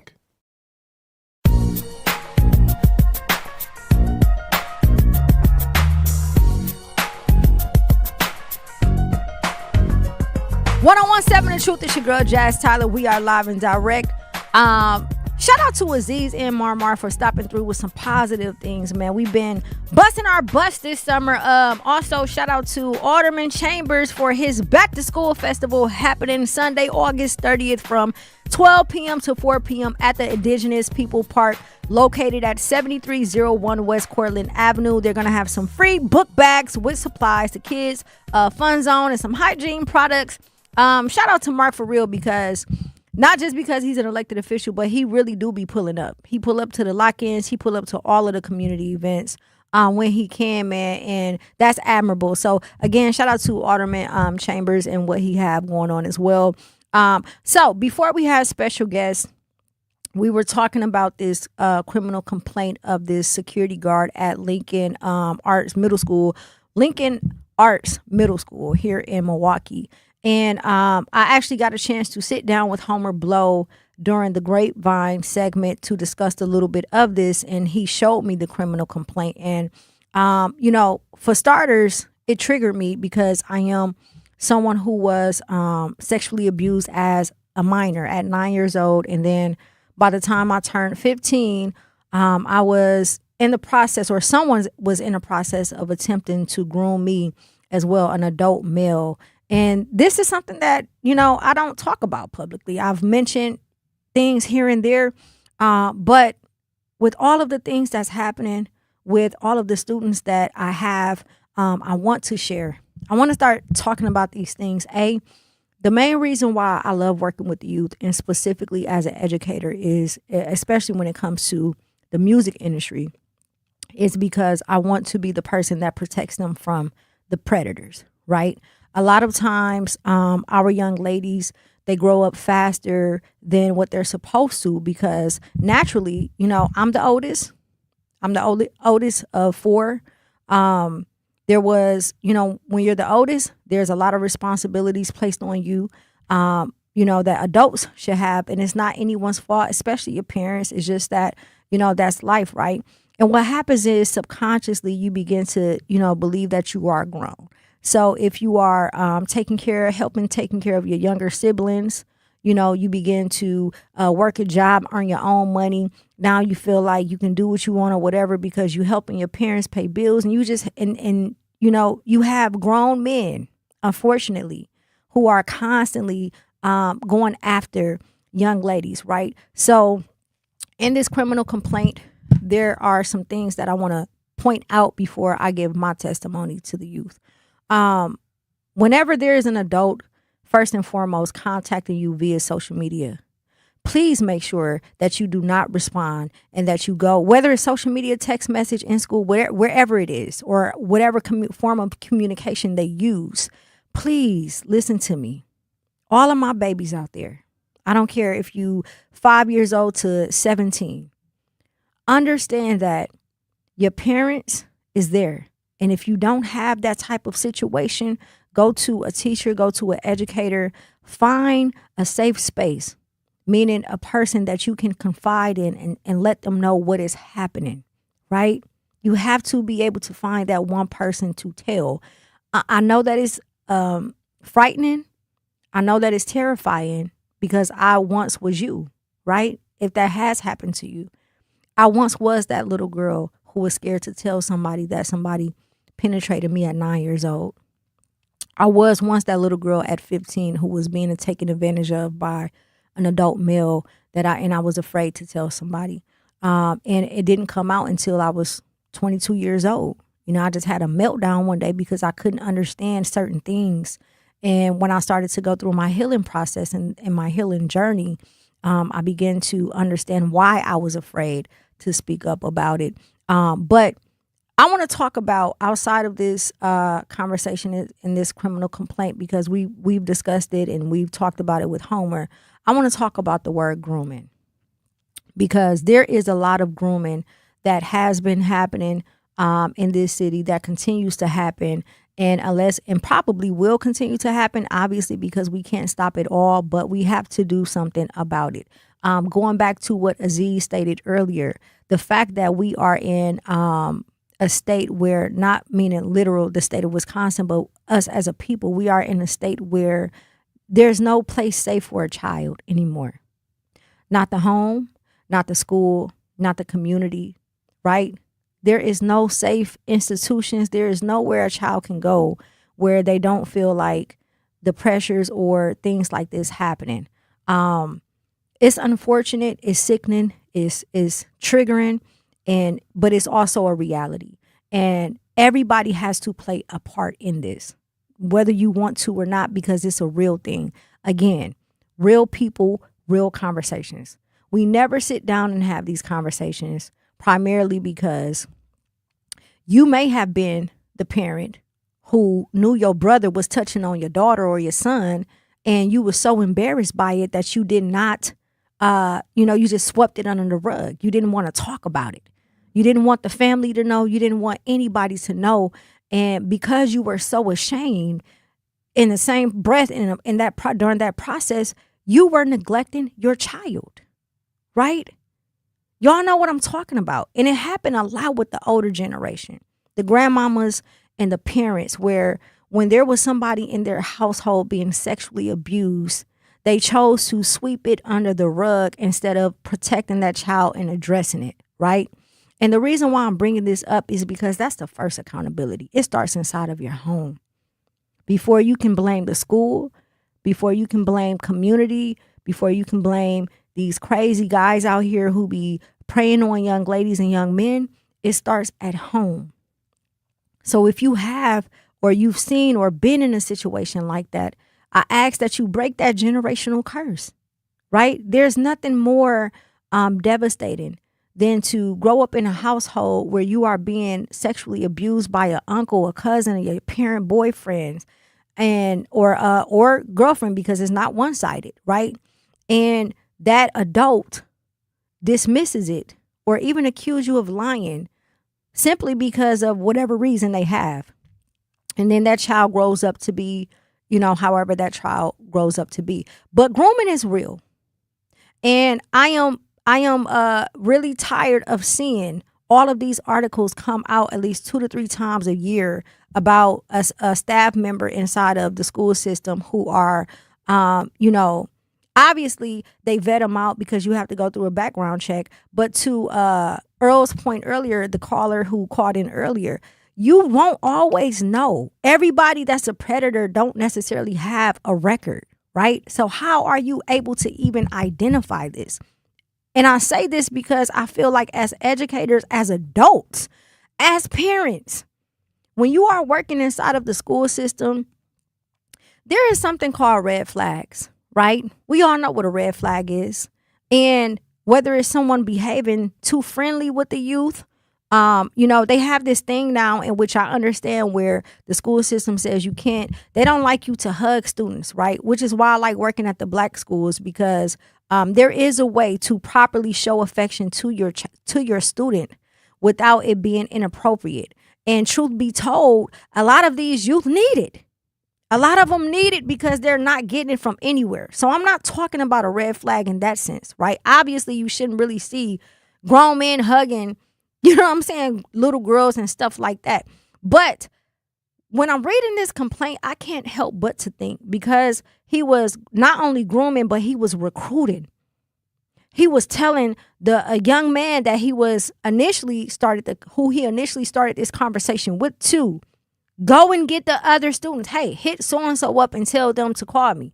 And then in the complaint states that the young man said, why? Or what if he asks why? And he says, well, don't tell him. You can't tell me that there wasn't some type of red flag or behavior of him doing something inside of this school that that the staff was not paying attention to, right? Obviously, he doesn't have a record for this. Otherwise, they wouldn't have been able to hide it. But there had to been signs. And to the youth out there, I want to tell you what those signs are and what you can do, because I went through it. Again, the grooming is a real thing. When you're dealing with certain people, you have to understand why they think the way that they think. So now for me, I was sexually abused at 9 years old by someone who was 16 at the time. And it wasn't just a touchy-feeling situation. It was a situation where it was penetration. By the time I turned 15, I I won't go into details as far as how I met this person because they are still in the city of Milwaukee. But what I will say is that they utilize my love for a specific gift that I have as far as talents and what I'm into, ways to express myself in the arts. So I always played basketball. I always did poetry. I always did music, braided hair, all of that stuff. And they utilize gifts. They utilize compliments. They utilize, making me feel like I was just the it girl. Like, hey, you're going to be this. You're going to be this big, da-da-da-da. Constantly buying things to try and get me to buy into whatever it was that they were selling.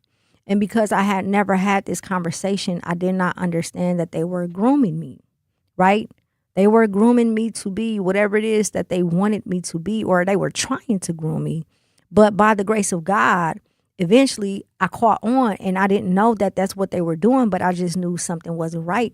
So I put myself in a situation to separate myself from that person so that I would no longer have to be around them.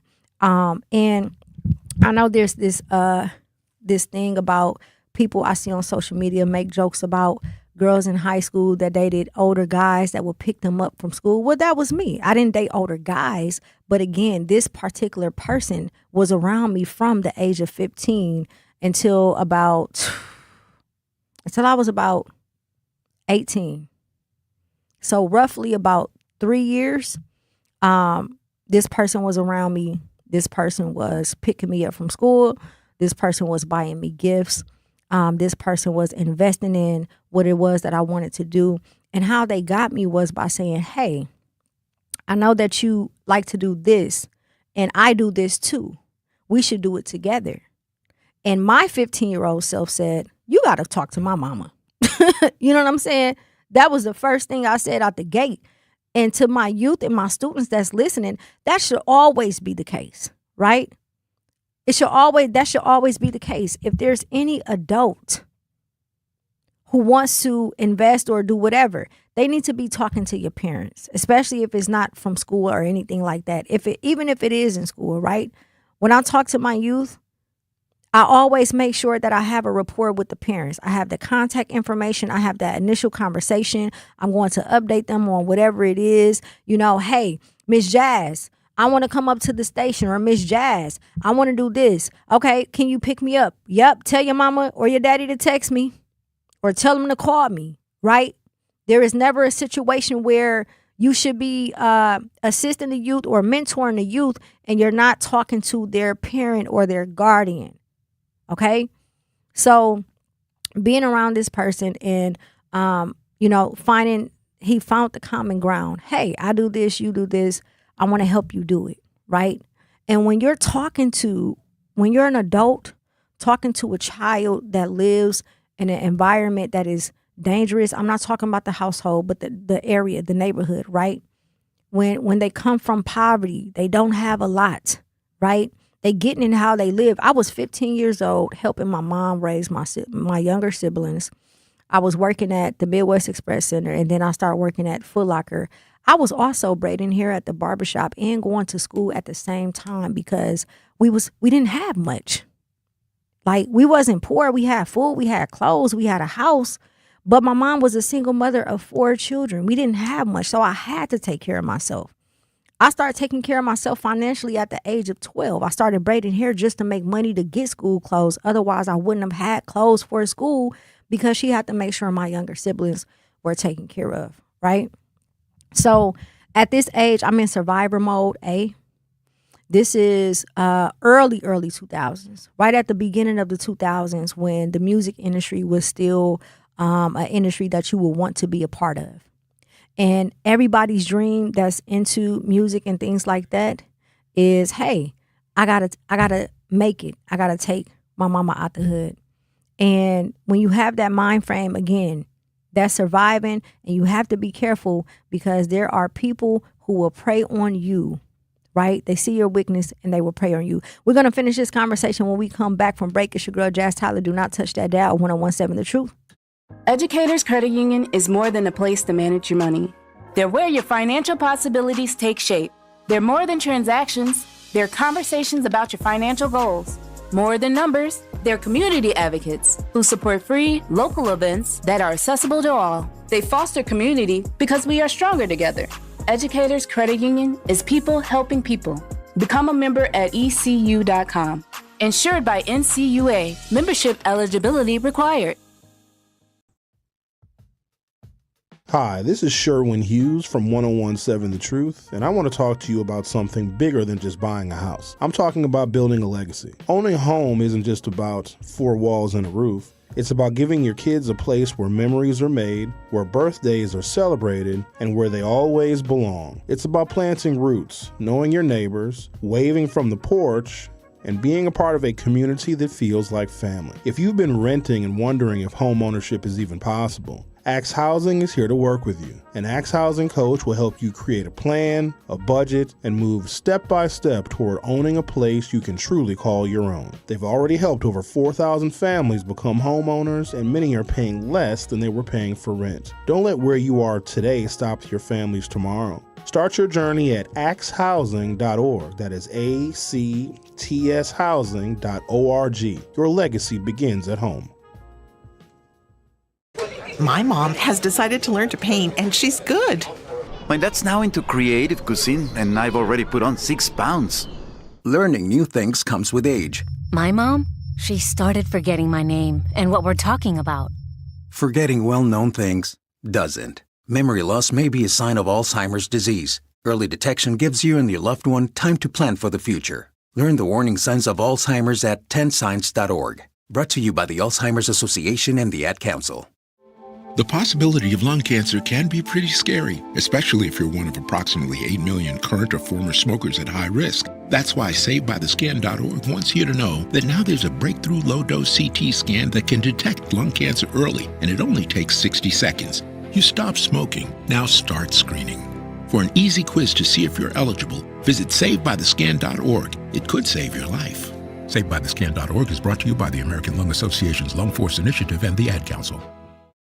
Reading aloud to children sharpens their listening skills, expands their vocabularies, and nurtures a lifelong love of reading. That's why Reading is Fundamental, the nation's leading children's literacy nonprofit, offers free monthly read-alouds by popular authors through its Rally to Read program. Visit rallytoread.org to watch the read-alouds and discover exciting reading activities for school and home. Visit rallytoread.org today.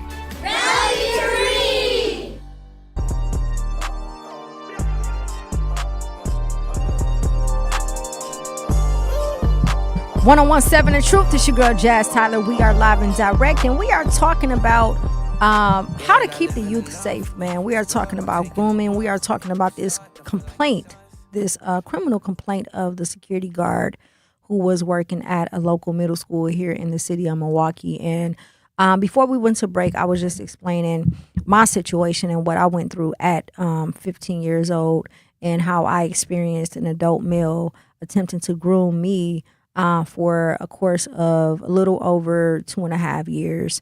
And it wasn't until something happened, not like a situation, but something happened inside of me that made me realize that what he was doing wasn't right.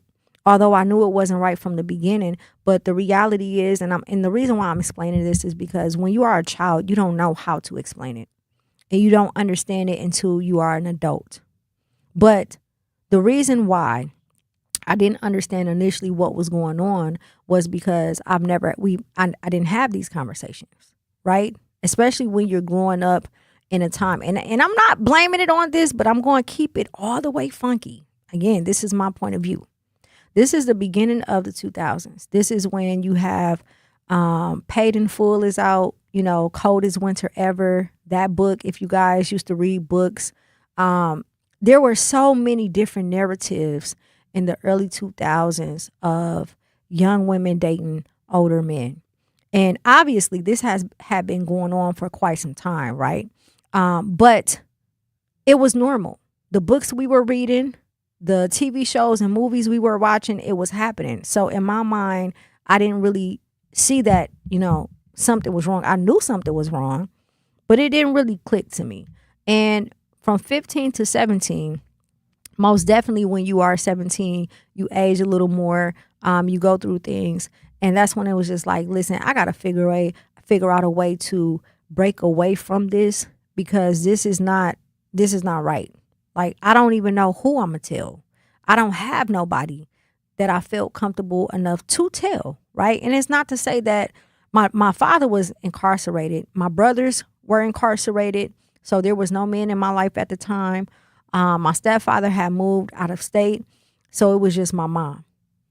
And my mom worked so much, I didn't even want to stress her with anything. So there literally was nobody, no adult that I felt comfortable enough talking to about this. And the reason why I'm saying that is because that is typically the situation when it comes to youth. It ain't that they don't feel like that they don't trust their parents. It's because they're afraid.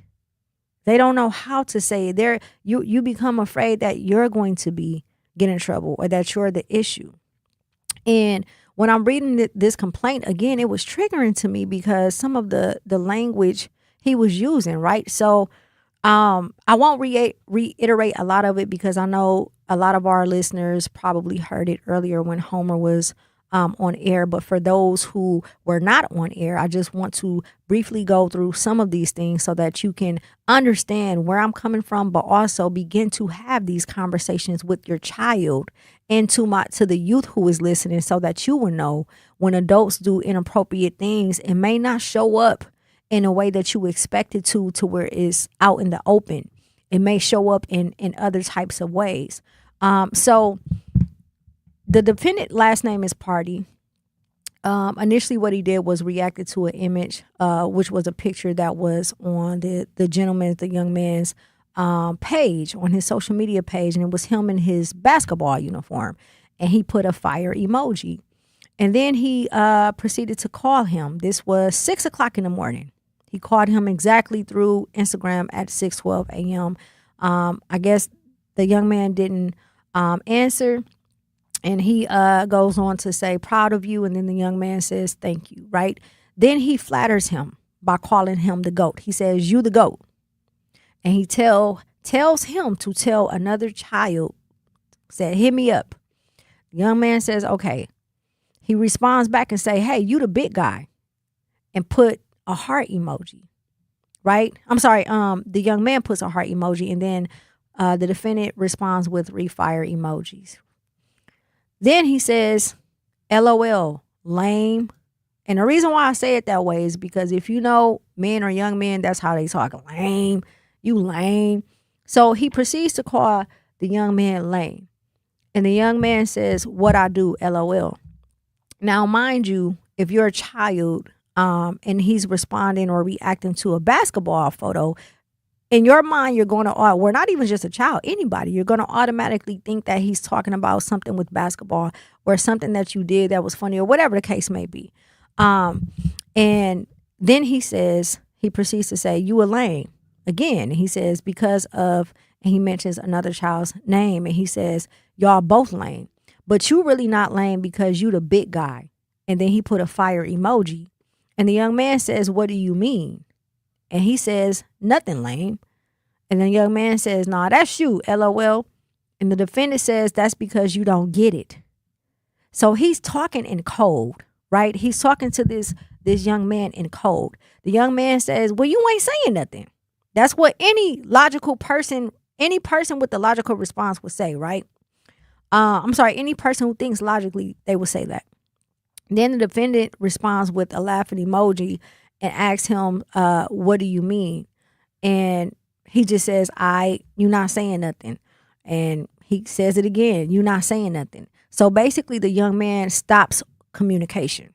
He puts a hard stop to the communication at that point, which then signifies that something is wrong, that he feels uncomfortable. He don't really understand it, but because it's not he's not being super outspoken with or direct with what he's trying to convey, he can't really respond in a certain way and say, don't, talk to me or don't reach out. So he just withdraw his communication.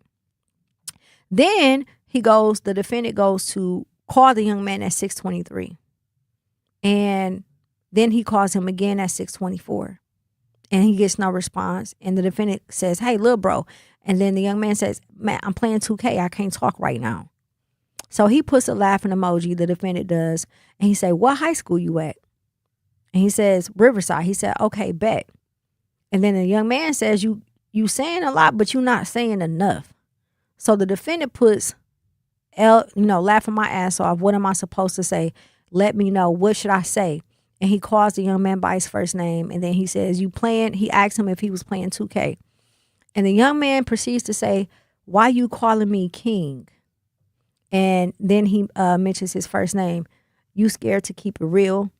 And the defendant reacts with the laughing emoji. So basically he begins to call him the king, big guy, all of these flattering terms. And he proceeds to say, "I'm not scared to keep it real."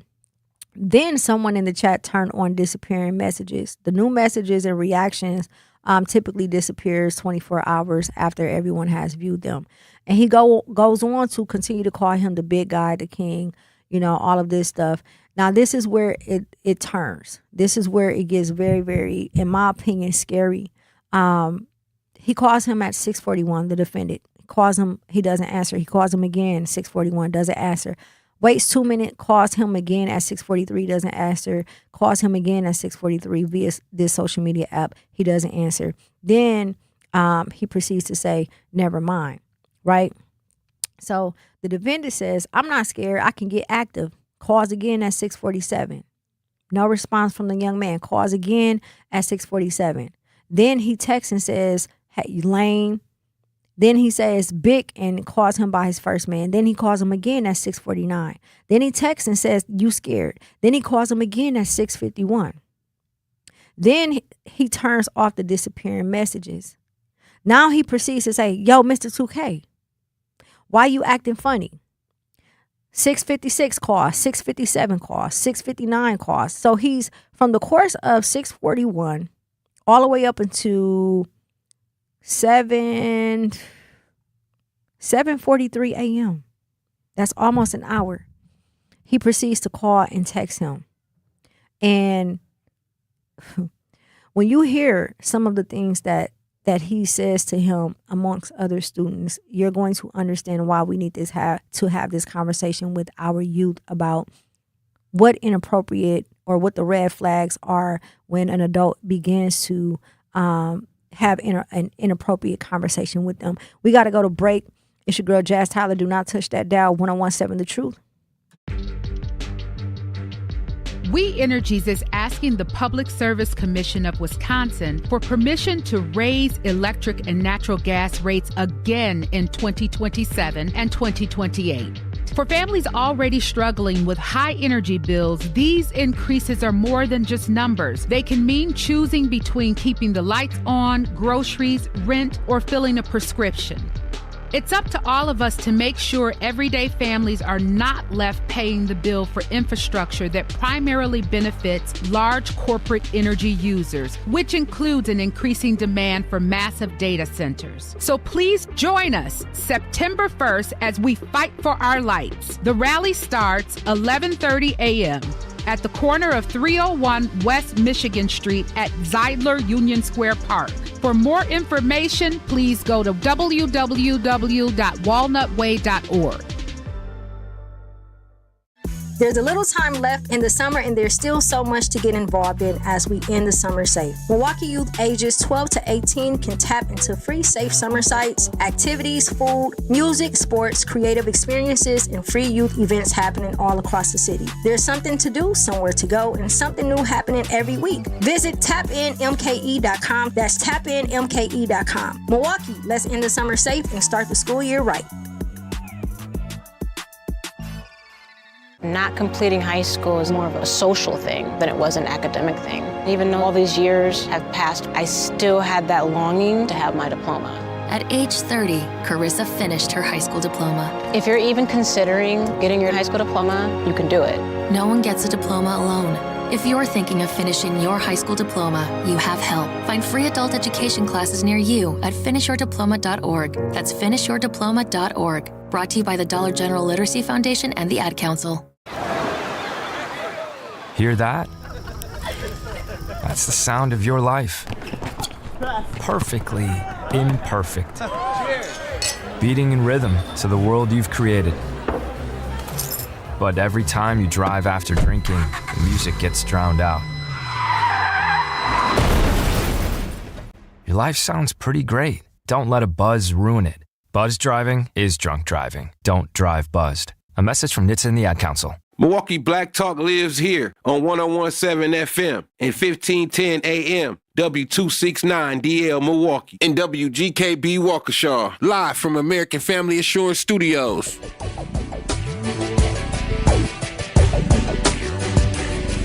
One on 17 The Truth. It's your girl Jazz Tyler. We are live and direct, and we are talking about this criminal complaint of this MPS security guard who was reaching out to students inappropriately.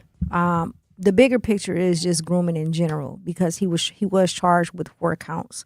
And I was also given the testimony of some things I've experienced as a 15-year-old who was pursued by a male, an adult male, in attempts of what I now know as grooming, but back then I had no idea.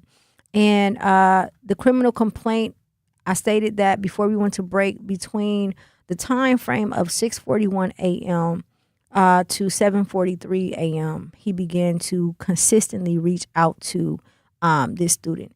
And there's a point in the conversation where the young man stops the communication, and then the defendant party, he begins to call him constantly, right? So he starts by, flattering him, saying, "You the GOAT, you the big guy," reacting to his basketball jerseys or uniform and all of that stuff. Just doing it in a way where, and then he calls him lame. So he's doing it in a way where it's like almost childish, as if it's a little boy who wants to, let's say a little boy hits a girl at school because he likes her. Initially, the young lady is going to believe that he don't like her, but in his mind, he do. He just doesn't know how to say it. That's how I equivalent this, him calling the young man lame, right? It's almost like he's trying to tell him or show him that he like him, and he's doing it in a childish manner. So this is victim number 1. This is the rapport that is happening between him and the first student.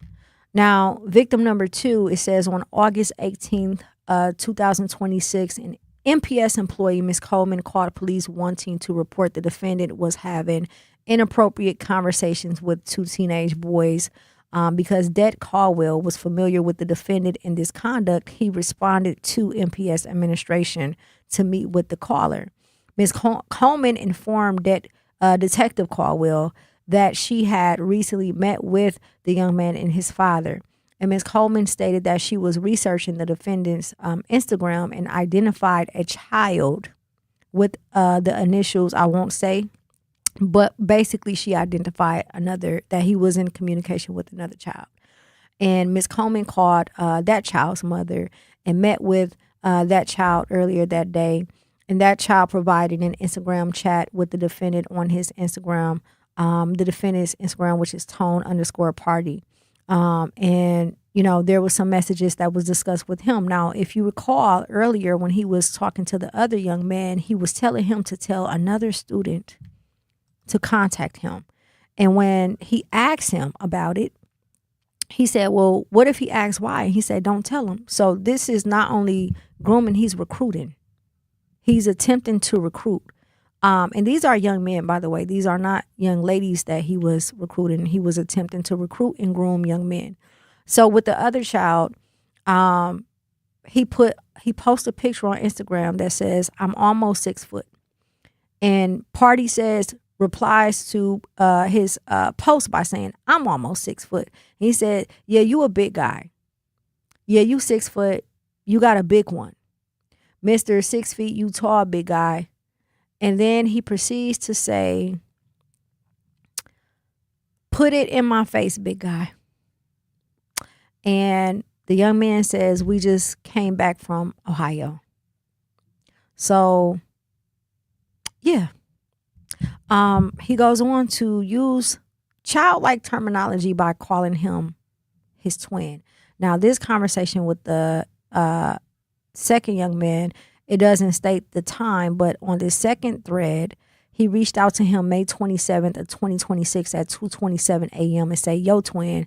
And the young man says, yo. And he says, what you doing, twin? And the young man says, trying to go to sleep for school. What you on? And the defendant says, going to sleep for work. He says, LOL, going to sleep for work. I'll see you tomorrow, twin. Unk, going to bed. The reason why I highlighted the word unk is because that is a term that is used to make that child feel as if they are family, which is sick in its own right. And again, if you've experienced this or have family members experience this, we all know that there has been situations where there are uncles or someone or a male in the house who, sexually assaults a minor.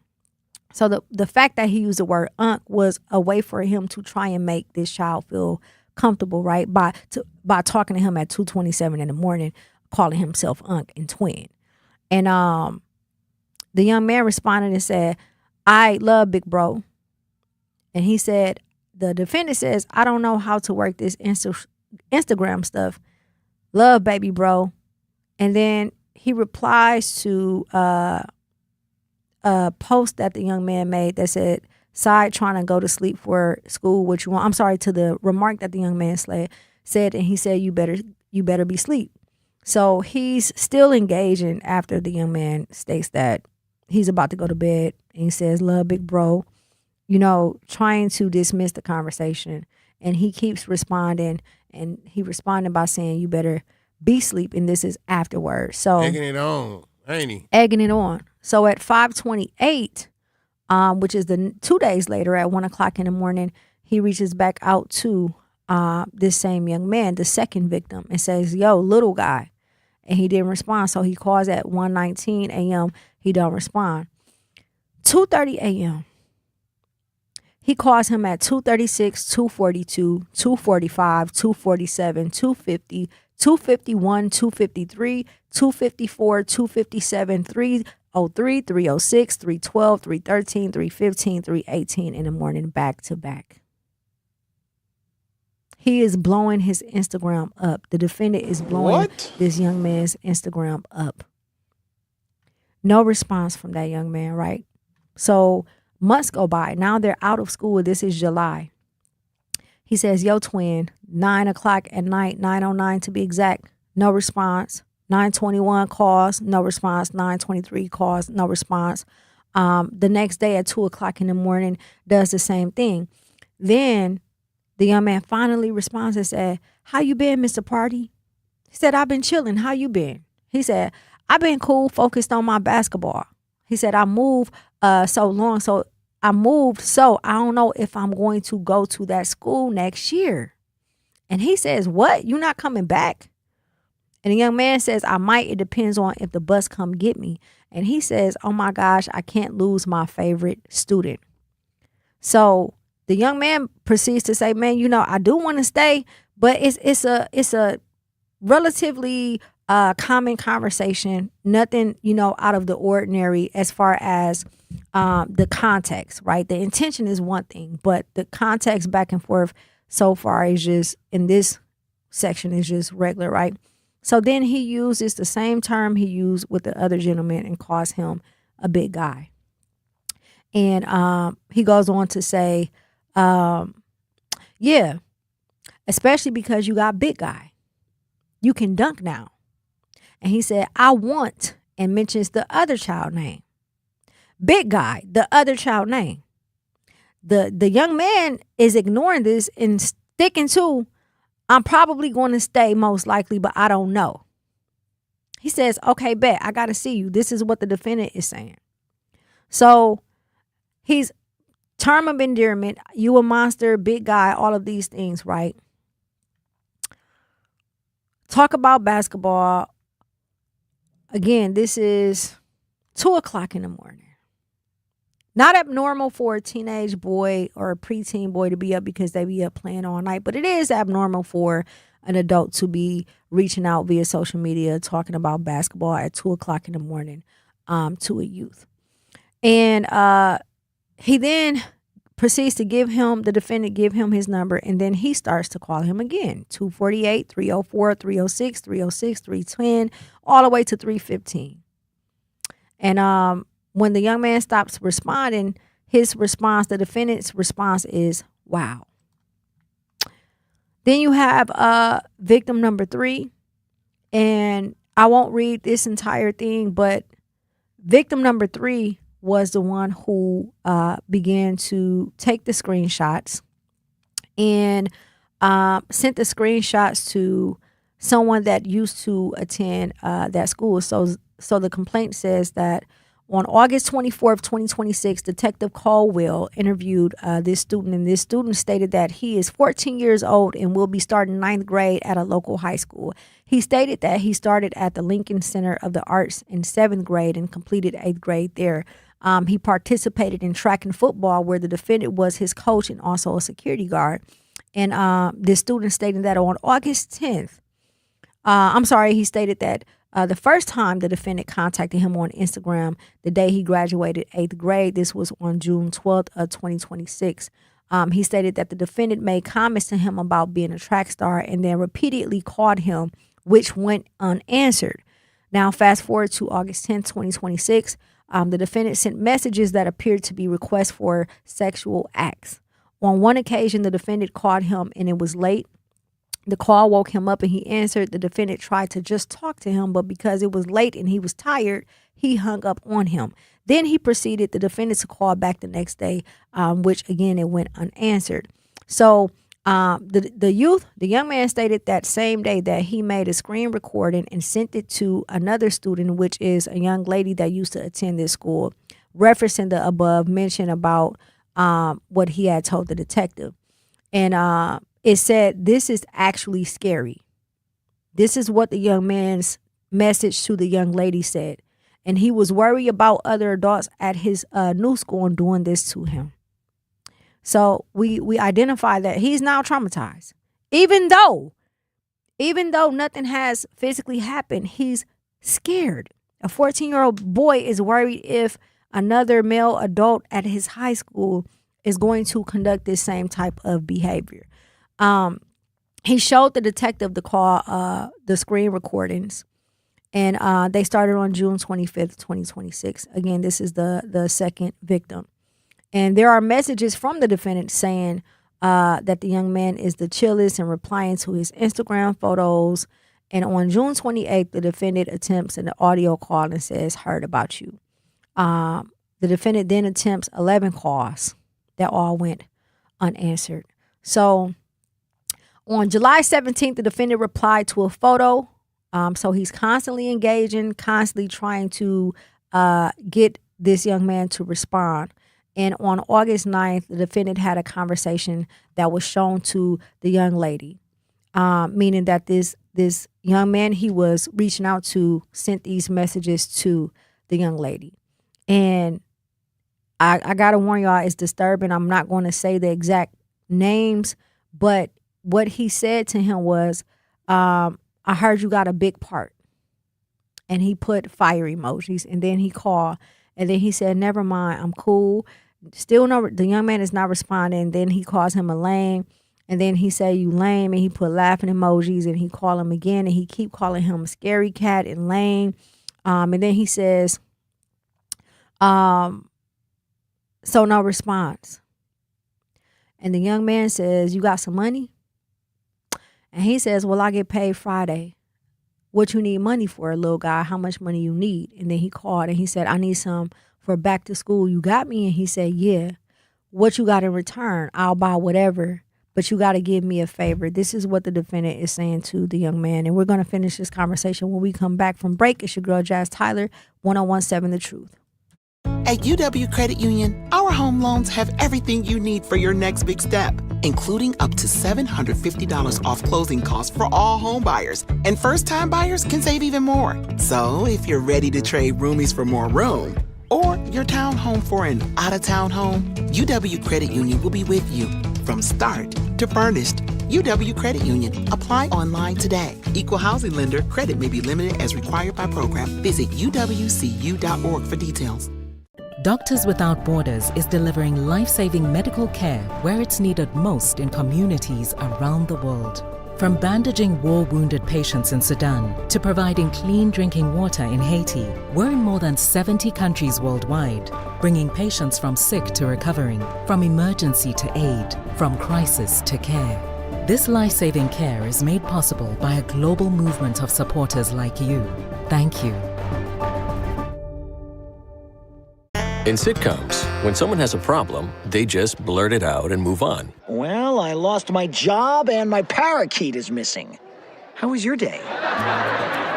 But the real world is different. Managing life's challenges can be overwhelming. So, what do? We get support.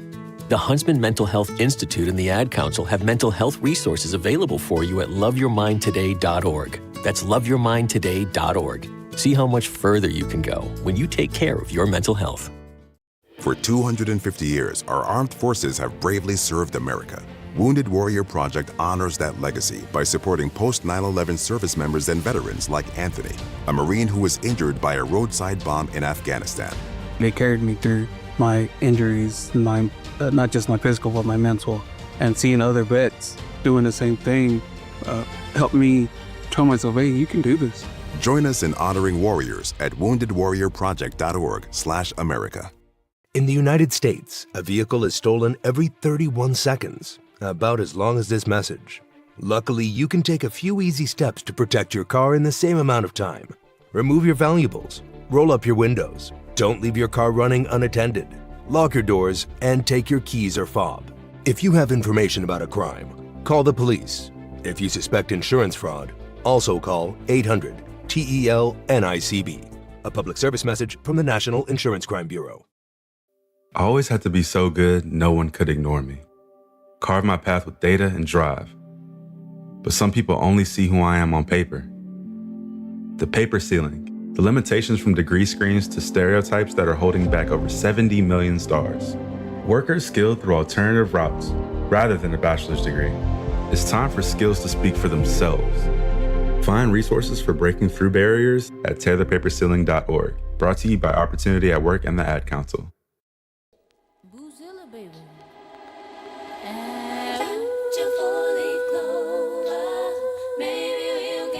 1017 The Truth, is your girl Jazz Tyler. We are live and direct. Are your finances low, your mindset off track, or are you ready to get into real estate? Tune in to The Journey with Coach Erica every first and third Saturday from 11 a.m. to noon on 1017 The Truth. It's all about mindset, money, and real estate, helping you to take the next step toward building a better future. It's your girl Jazz Tyler. Listen, we are talking about this criminal complaint. This is very triggering, very it's sick. It's sick. And I mentioned earlier, if you are just now joining, that I am tired of seeing the same situations happen inside of our school systems. I don't know if it's the past 3 to 5 years. It seemed like it's happening more and more. And obviously, there's some type of vetting process when they hire these sick individuals, right? Otherwise, they wouldn't be able to work inside of the school system. But the more my concern is more so, what signs are being shown prior to this that is going unnoticed by staff members? There has to be some type of engagement that makes you think like, oh, that's a little too much, or something has to be happening that someone noticed and chooses not to say, because these type of people keep getting hired. And maybe there's a different type of process that needs to be had. But again, it goes back to the fact that not every predator has been caught, which means not every predator has a background. And this is where the complications begin, because you don't know exactly, you don't want to falsely accuse someone, but you also want to make sure that you are protecting the youth. So I was going through the criminal complaint, and Homer talked about this earlier, and I sat down with him a little bit on Grapevine and talked about it as well. But basically, there are multiple victims. There are multiple victims who were in middle school, and some who were had just graduated from middle school and headed into high school.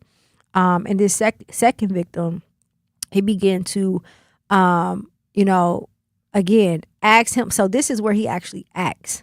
So the first victim, he didn't ask for a sexual favor, or he didn't act on it. I think he was more so trying to lure him in. With this victim, he actually is asking for a favor. So I think this victim was smart. I think that whatever young lady he talked to, he had a conversation with her, and it almost seemed as if a setup, right? Like, hey, maybe you should tell him this and see what he says. Because prior to him engaging in this conversation, he mentioned to that young lady, and I'm referring to the second victim, he mentioned to that young lady that it was scary and that he was nervous or scared about this happening at his new school, which is him going to high school. So he had already established that. And for him to come back and, have this conversation, it feels as if he may have been smart enough to get him to say some things that he shouldn't have said, meaning the defendant. So the defendant, again, begins to call him lame and scary and all of these things. And the young man says, hey, you got some money?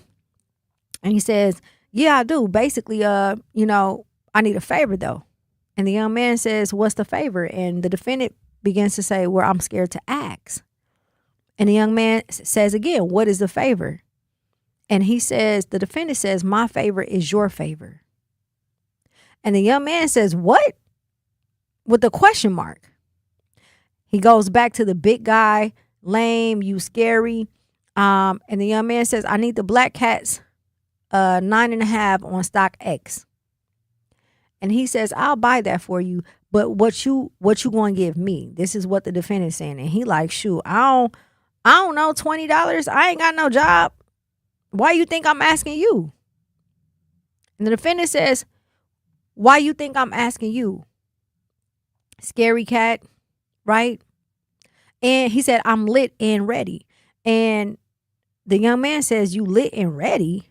And he puts TF. If you text, you know what that means. That mean, you gonna get me the shoes or what? And the young man says, the defendant says, of course, yeah. He said, I know you got that ish. He said, oh, so you gonna buy them off the website or you gonna send me the money for the shoes? And he says, I'll buy it off the website so you have no choice but to see me when you pick it up. Did you hear what I just said? He's basically saying like, I'm going to make it to where you got to come see me and you're going to be involved in whatever it is that I'm attempting to do. So then he calls him and he doesn't answer, and he calls him Elaine. And he says, I know you got that fire. And the young man says, I don't got no way over there. Think you got to send it or just order it to my curb? And he says, okay, bet. You scared to do your one? You a big guy. You scary, lame. Then the young man says, wait, you got Cash App? And he says, I know you will do me good. The young man says, I'm going to show you the shoes. So he's ignoring pretty much everything that the defendant is saying. And he priced the shoes out at $275, sent them to him, all of that. He continues to call him scary, and and then he goes to say, the defendant says, help me out and I can help you. You don't jam with me enough for me to help you get shoes. So now it's almost like a guilt trip, right? Like, I'm not going to do this unless you do this for me. So this went on for, again, quite some time, a few months. And one of the young men, if I'm not mistaken, it was actually more than 2 victims, right? On this report, it shows just the 2, but I believe it was more. And he actually tried to pay them $1,000 not to say anything. Yeah, the defendant attempted to pay them $1,000 not to say anything. And when he was arrested, he did admit that he did indeed send those messages and that he was the only one who had access to his social media account. And then he tried to blame it on alcohol. Let me tell you, pervs and predators, something, right? The problem with that is people been getting drunk for years. Hell, we all got high, you know what I'm saying, I'm talking about liquor. And there is no amount of liquor that could ever make me or anybody I know attracted to a child. So the fact that he even opened his mouth to attempt to blame it on a substance is even more sick. Because now you're attempting to cover up something that you've already been caught for. You've already been caught for. The reason why I wanted to reread this criminal complaint again, shout out to Homer Blow, because he did read this earlier. But the reason why I wanted to reread it is because I work with youth. And I've been through a situation, as I mentioned earlier, where an adult male, when I was in high school, attempted to groom me. And a lot of, especially our young ladies, a lot of them don't understand the language or the behavior with adults. Like, they know something is off, but they don't understand to its entirety what it looks like, what it sounds like, right? He's calling him lame, saying he's scary, you lame, or you a big guy, or you this, you that, whatever, right? That doesn't mean that he's jokingly playing with him. He's flirting with him. He is actually flirting with these young men, and he's doing it in a way where he automatically thinks they're not going to catch on because he's not coming out right saying, hey, I like you, or do you like me? This is important, because we need to make sure our babies are aware. This is a very difficult conversation to have. We know that this is extremely difficult. Nobody wants to talk about it. It's uncomfortable, but it is the truth. It is happening. Grooming is a real thing in this city, in this country, in this world. And I'm telling y'all, if y'all don't start having these conversations with your children, God forbids that it happens to them. We got to go to break. Do not touch that dial. I want to hear from you. 833-212-1017. It's your girl, Jazz Tyler, 1017 The Truth. Life's better with Drive My Way from American Family Insurance. Because we know it's more than just a car. It's your escape pod, your adventure mobile, your memory maker. And we help protect the dreams that drive you. Personalize what you pay for auto insurance and you could save between 10 and 35%. American Family Insurance. Get a quote and find an agent at amfam.com. Products, pricing, and availability vary based on the way you purchase insurance and by state. Unsafe driving behaviors may increase your rate. American Family Mutual Insurance Company, SI, and its operating companies, 6000 American Parkway, Madison, Wisconsin. I'm Chris Jackamick. I served in the United States Air Force, and I deployed 3 times. So in 2017, I was serving as an Air Force First Sergeant. Our motto in that role is, my job is people, everyone is my business. But unfortunately, in that year, I would lose my own brother, Lance Corporal Adam Jackamick, to suicide.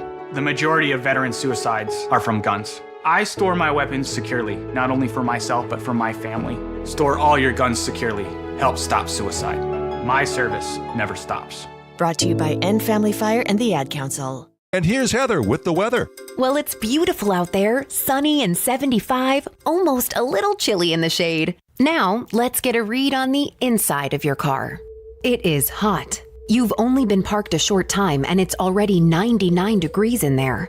Let's not leave children in the back seat while running errands. It only takes a few minutes for their body temperatures to rise, and that could be fatal. Cars get hot, fast, and can be deadly. Never leave a child in a car. A message from NHTSA and the Ad Council.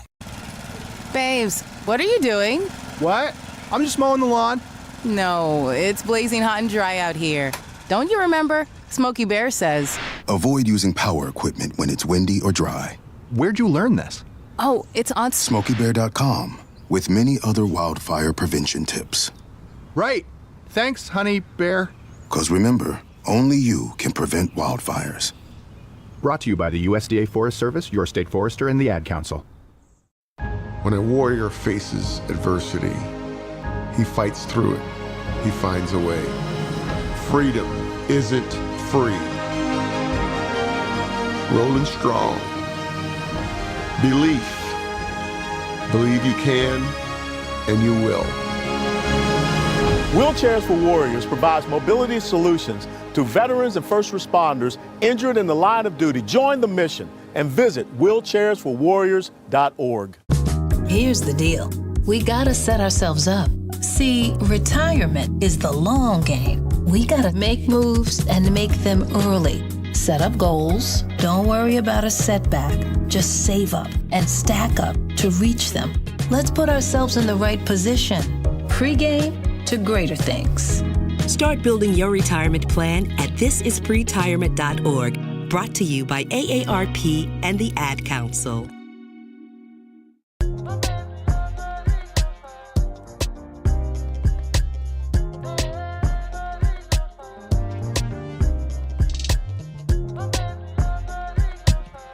.101.7 The Truth. It's your girl Jazz Tyler. We are live and direct. Life is better when you know you are covered. With the home and auto policy from American Family Insurance, you are not just buying coverage, you are getting an agent who helps you feel protected and prepared. Someone who understands what you've built and what you are building next. Because when your home and your ride are protected the right way, you are too focused on your family, your goals, and your future. Insure carefully.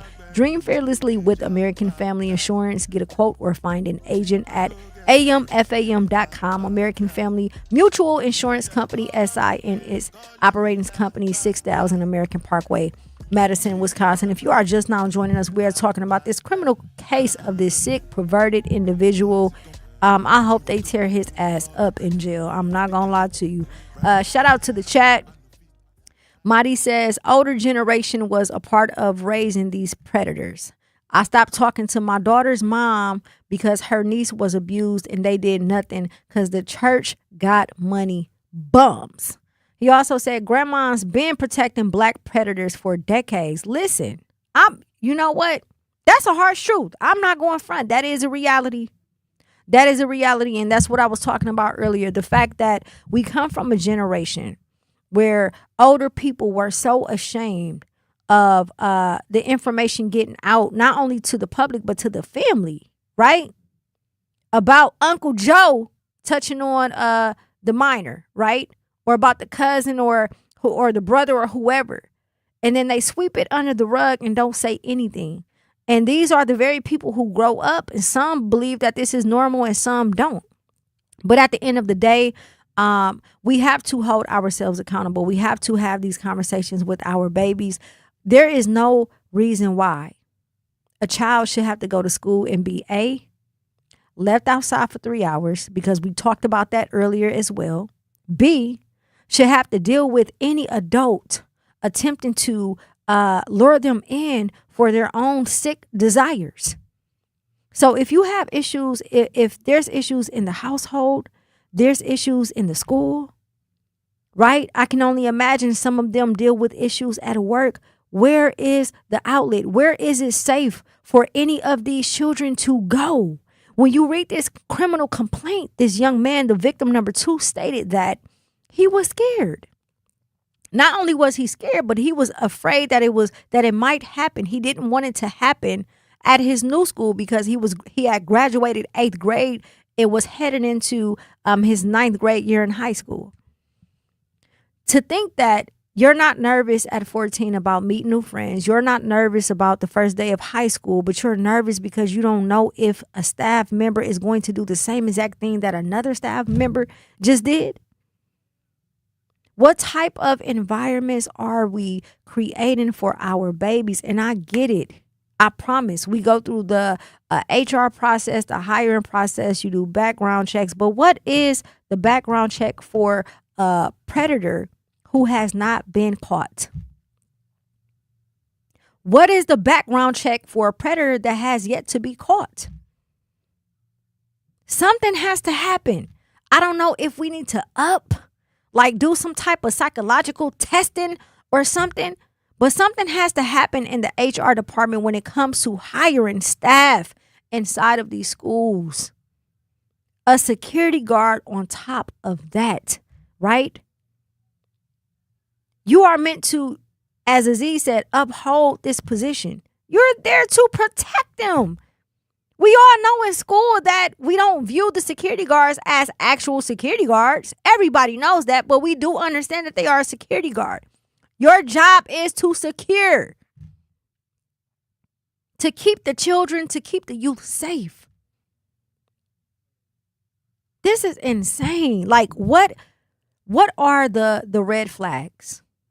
What are the things that the staff members are not paying attention to that leads up to this type of behavior? There has to be something. There has to be something that we are missing. And again, at the beginning of the show, I talked about the fact that these conversations and training needs to happen in professional development inside of the school system. So one of the things we do each week is we have professional development. We also have it a few times throughout the year and at the beginning of the school year. And then we have morning meetings. There needs to be conversations on this because it keeps happening and it's happening too much. Like, when I come back next week, I'm telling you, this weekend, I am going to pull up. And I'm not talking about people who were falsely accused or anything like that. I'm talking about actual cases where this stuff really happened. How many times, how much has this been happening inside of our school system here in the city of Milwaukee? How often is this happening? I'm waiting on somebody that knows this fool to come forward with more testimonies. Because you can't tell me that this is the first time that he's done this. Oh no, he knew how to manipulate them or attempted to engage with them by flirting at a childlike level. Oh, you lame, bro. You the big guy, you this, you that.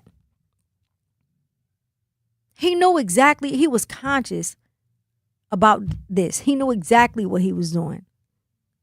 There is no amount of liquor that could ever make me or anybody I know attracted to a goddamn child. For him blaming it on liquor is insane. But again, to me, the most important thing is parents be aware. Be aware of grooming. Be aware of the side.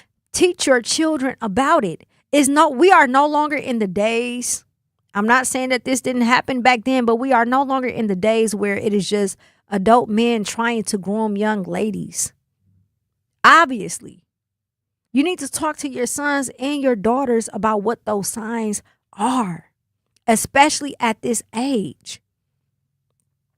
Help them understand because it will save them a lifetime of headache and heartache. I was 9 years old, sexually molested by a 16-year-old. I was 15-year-old with a 24-year-old male attempting to groom me. And psychologically, by the time I reached 18, I felt like something was wrong with me. Why am I being mistreated by men? What did I do? I'm only a child. I don't understand. What is the problem? What am I doing? I haven't done anything. All I do is go to school and go to work and come home and play basketball. I do kid stuff. It is treacherous waters out there. And I'm telling you, like, shout out to the educators who understand and been through things that is around because they want to protect the youth, right? This is why people ask me all the time. This is why I choose to do what I do. Because I've been through so much in my life I don't talk about. And it has messed me up. Now that I'm of age, I'm able to work through the healing process, right? I understand at a certain age that it wasn't my fault, that I was just a child. But not every child has that same story. My job is to protect these babies, to make sure that I can safeguard them from people like that. And that should be your job too. And again, I understand these conversations are difficult. And I'm going to talk to you men for a second. If you have daughters, and again, young men too, but really your daughters, talk to them about this process. Especially if you considered yourself to be a player and whatever back in the day. Think about, this is your daughter, this is your baby girl. Mothers, talk to your son. Have these conversations with them and give them examples. Let them read this criminal complaint so they can understand the verbiage, so that they can understand the context and the exchange and what it means when somebody is trying to say something without saying something that's inappropriate.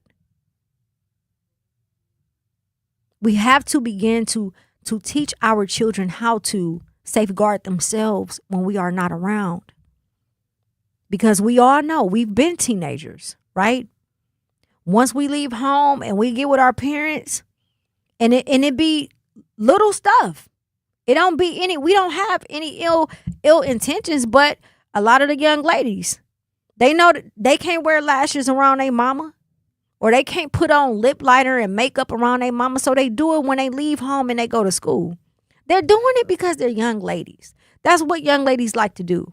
When I was younger, I used to play in my mother heels and wear her lipstick and put on her dresses. That's what girls like to do. So it's not necessarily that they're trying to be fast. It's our nature to want to be feminine. But what happens is you have predators like this who mistake that for them being, ready to be groomed or whatever goes on inside of their minds. I don't know, because I don't think that way. But again, these are conversations that we have to have so that they can understand why we say, hey, look your age, act your age. And I get it. That's not enough because they don't even care. But it's a start. All I want is for there to be some type of safe space for the youth. Between the stuff that's happening inside of the households, the things that's happening inside of the school system, the things that's happening inside of the community. I know it sounds like I'm constantly repeating myself, but I'm telling y'all, look at what's happening. They have nothing, nowhere to go. There is nothing safe out here for these babies. Some of them can't even go home because it's happening at home. And who are they going to tell? Obviously, some of them can't go to school neither because it's happening inside of the school system. So where do they go? What do? We have to start having these conversations. And again, they are uncomfortable, but better safe than sorry. Better, you want your child to come to you the first time somebody attempts to do something like this. Not the second or third time, not months later. No, the first time. We got to go to break to pay some bills. Do not touch that dial. It's your girl, Jazz Tyler, 1017 The Truth. There's a little time left in the summer, and there's still so much to get involved in as we end the summer safe. Milwaukee youth ages 12 to 18 can tap into free safe summer sites, activities, food, music, sports, creative experiences, and free youth events happening all across the city. There's something to do, somewhere to go, and something new happening every week. Visit tapinmke.com to see what's happening near you. That's tapinmke.com. Milwaukee, let's end the summer safe and start the school year right. For 75 years, the Muscular Dystrophy Association's voices have thundered through the halls of Congress. For 75 years, we've willed the impossible into existence. For 75 years, the MDA community has pushed the science, shifted the narrative, and established the field of neuromuscular medicine. And until that day, when this is all a thing of the past, you couldn't stop us if you tried. Join us and celebrate 75 years of breakthroughs at MDA75.org. Talking about guns with others might not always feel comfortable, but it could save a life. Here's a way to start a conversation. Your family is going over to your neighbor's home for dinner for the first time. How would you ask if there are any unlocked guns in the home? Hey, we're so excited for tonight. Before we come over, though, may I ask if there are any unlocked guns in your home? Our guns are stored securely, locked in a safe that the kids can't access. Awesome. Learn how to have the conversation at agreetoagree.org. Brought to you by the Ad Council. Wherever there's a need in our communities, there's a United Way, improving lives so everyone can thrive. Where more people can gain access to healthcare and nutritious food for their tables. Where more community members can benefit from financial education and get connected to local resources for housing support. And where children are given more chances to reach their full potential. Community is where we find our strength and where we share our hope. United is the way. Visit unitedway.org. Are people around me safe when I vape? Science does not support that belief. Exhaled vape emissions linger in the air, affecting indoor air quality and bystanders in the same space through secondhand exposure. Vaping emissions can also accumulate on clothes, hair, dust, and furniture, leading to exposure risks to bystanders of all ages. And vaping around a pregnant person can lead to serious health impacts on fetal and childhood development. Enough with the puff. Learn more at ul.org/vaping. My mom has decided to learn to paint, and she's good. My dad's now into creative cuisine, and I've already put on 6 pounds. learning new things comes with age. My mom, she started forgetting my name and what we're talking about.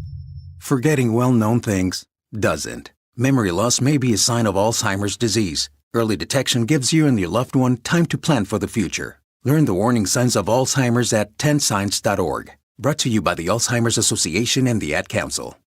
Dance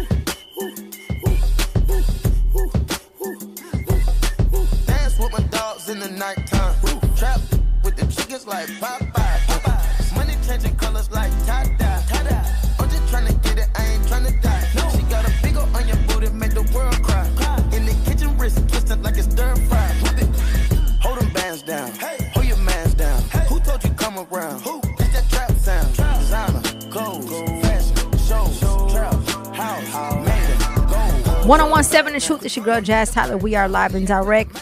Listen, we've been talking about this criminal complaint. Homer talked about it earlier. I just want to leave you all with this, right? So for those who know me, I'm sorry, for those who are not familiar with my story, there is a meaning behind me working with the youth, especially in the music industry. And I'm so glad that Homer brought this complaint up and invited me in to talk about this, because the last conversation we had when I interviewed him and he got a chance to share his story about why he helped the youth, right? Going into foster care at 2 because his father shot his mom, and being adopted, and, all of these different things. But ultimately, there was a story behind him throwing the Homer Blow birthday bashes and giving things away on his birthday, right? The reason why I do the work that I do is because I was a young lady who was sought after by an adult male who tried to groom me for 3 years straight.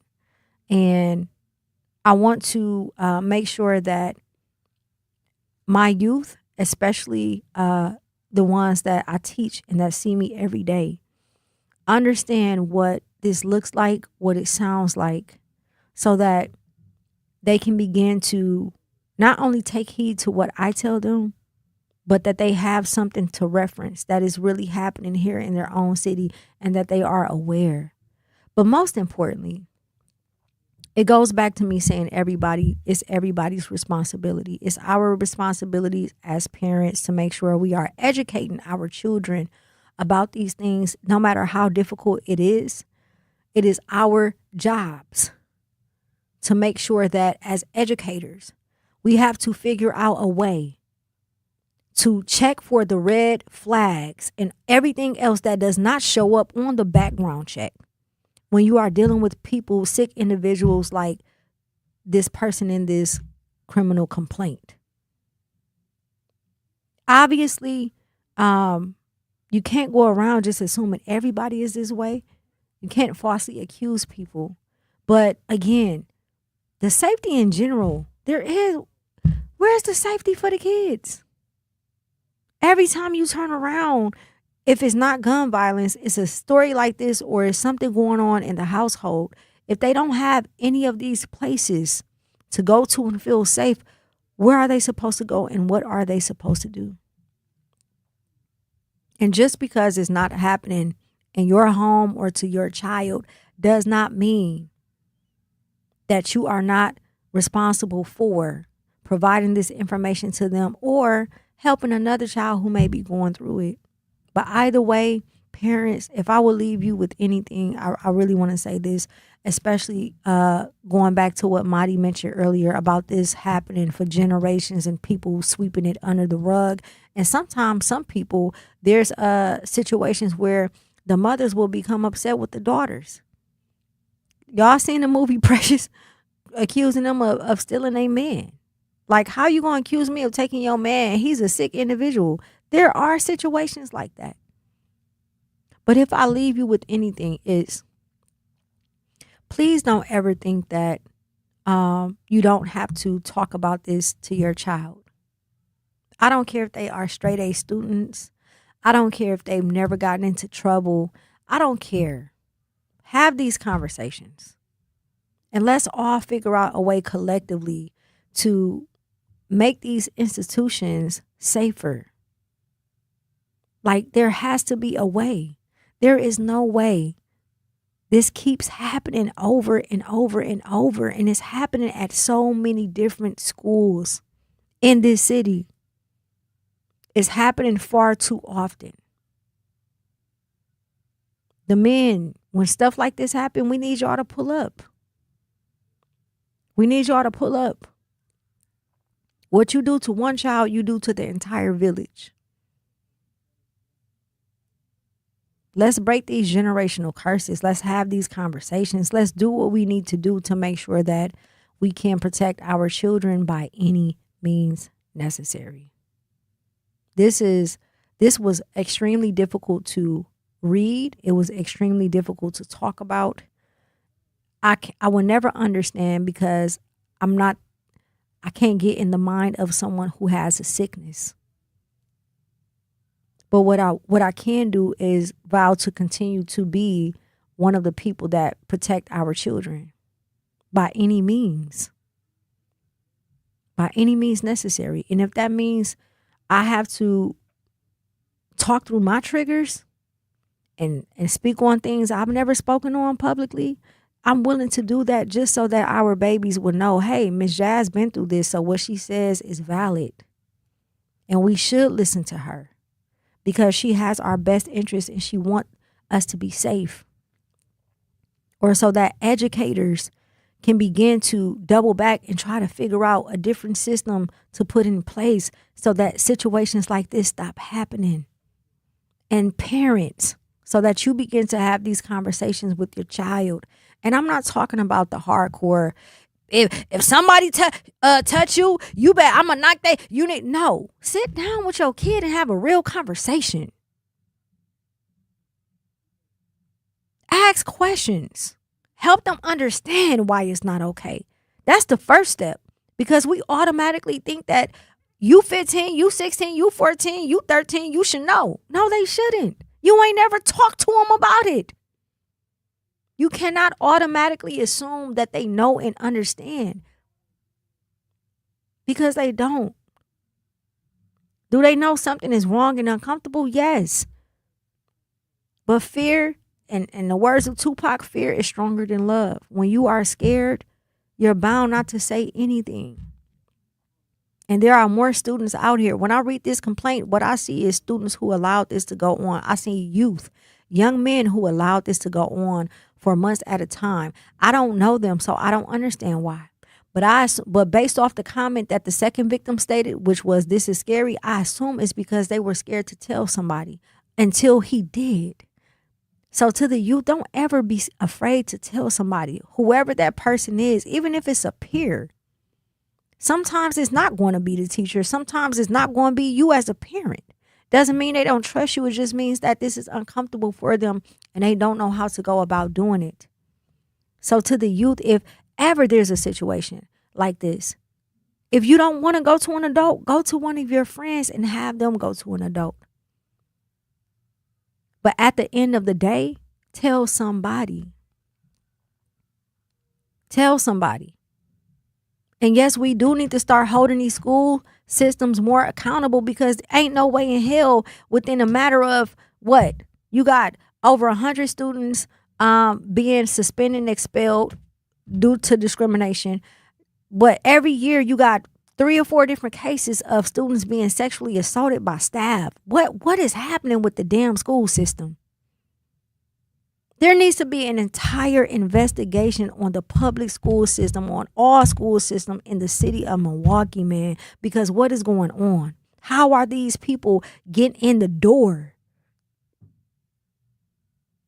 Something got to happen. Something has to happen. I hate that we had to talk about this on a Friday, but substance and reality will always come before a party and BS. All right? Thank y'all so much for tuning in with your girl, Jazz Tyler. Be sure to tap in next week, Monday through Friday. We got some special guests pulling up, man. We got some special guests the next couple of weeks that's coming through. I'm super excited to sit down with them. But please, parents, educators, aunties, uncles, have some conversations with these babies. Keep them safe, all right? Go into the weekend, enjoy yourself, be safe, have fun, and I will see you all next week, God willing. It's your girl, Jazz Tyler. Peace.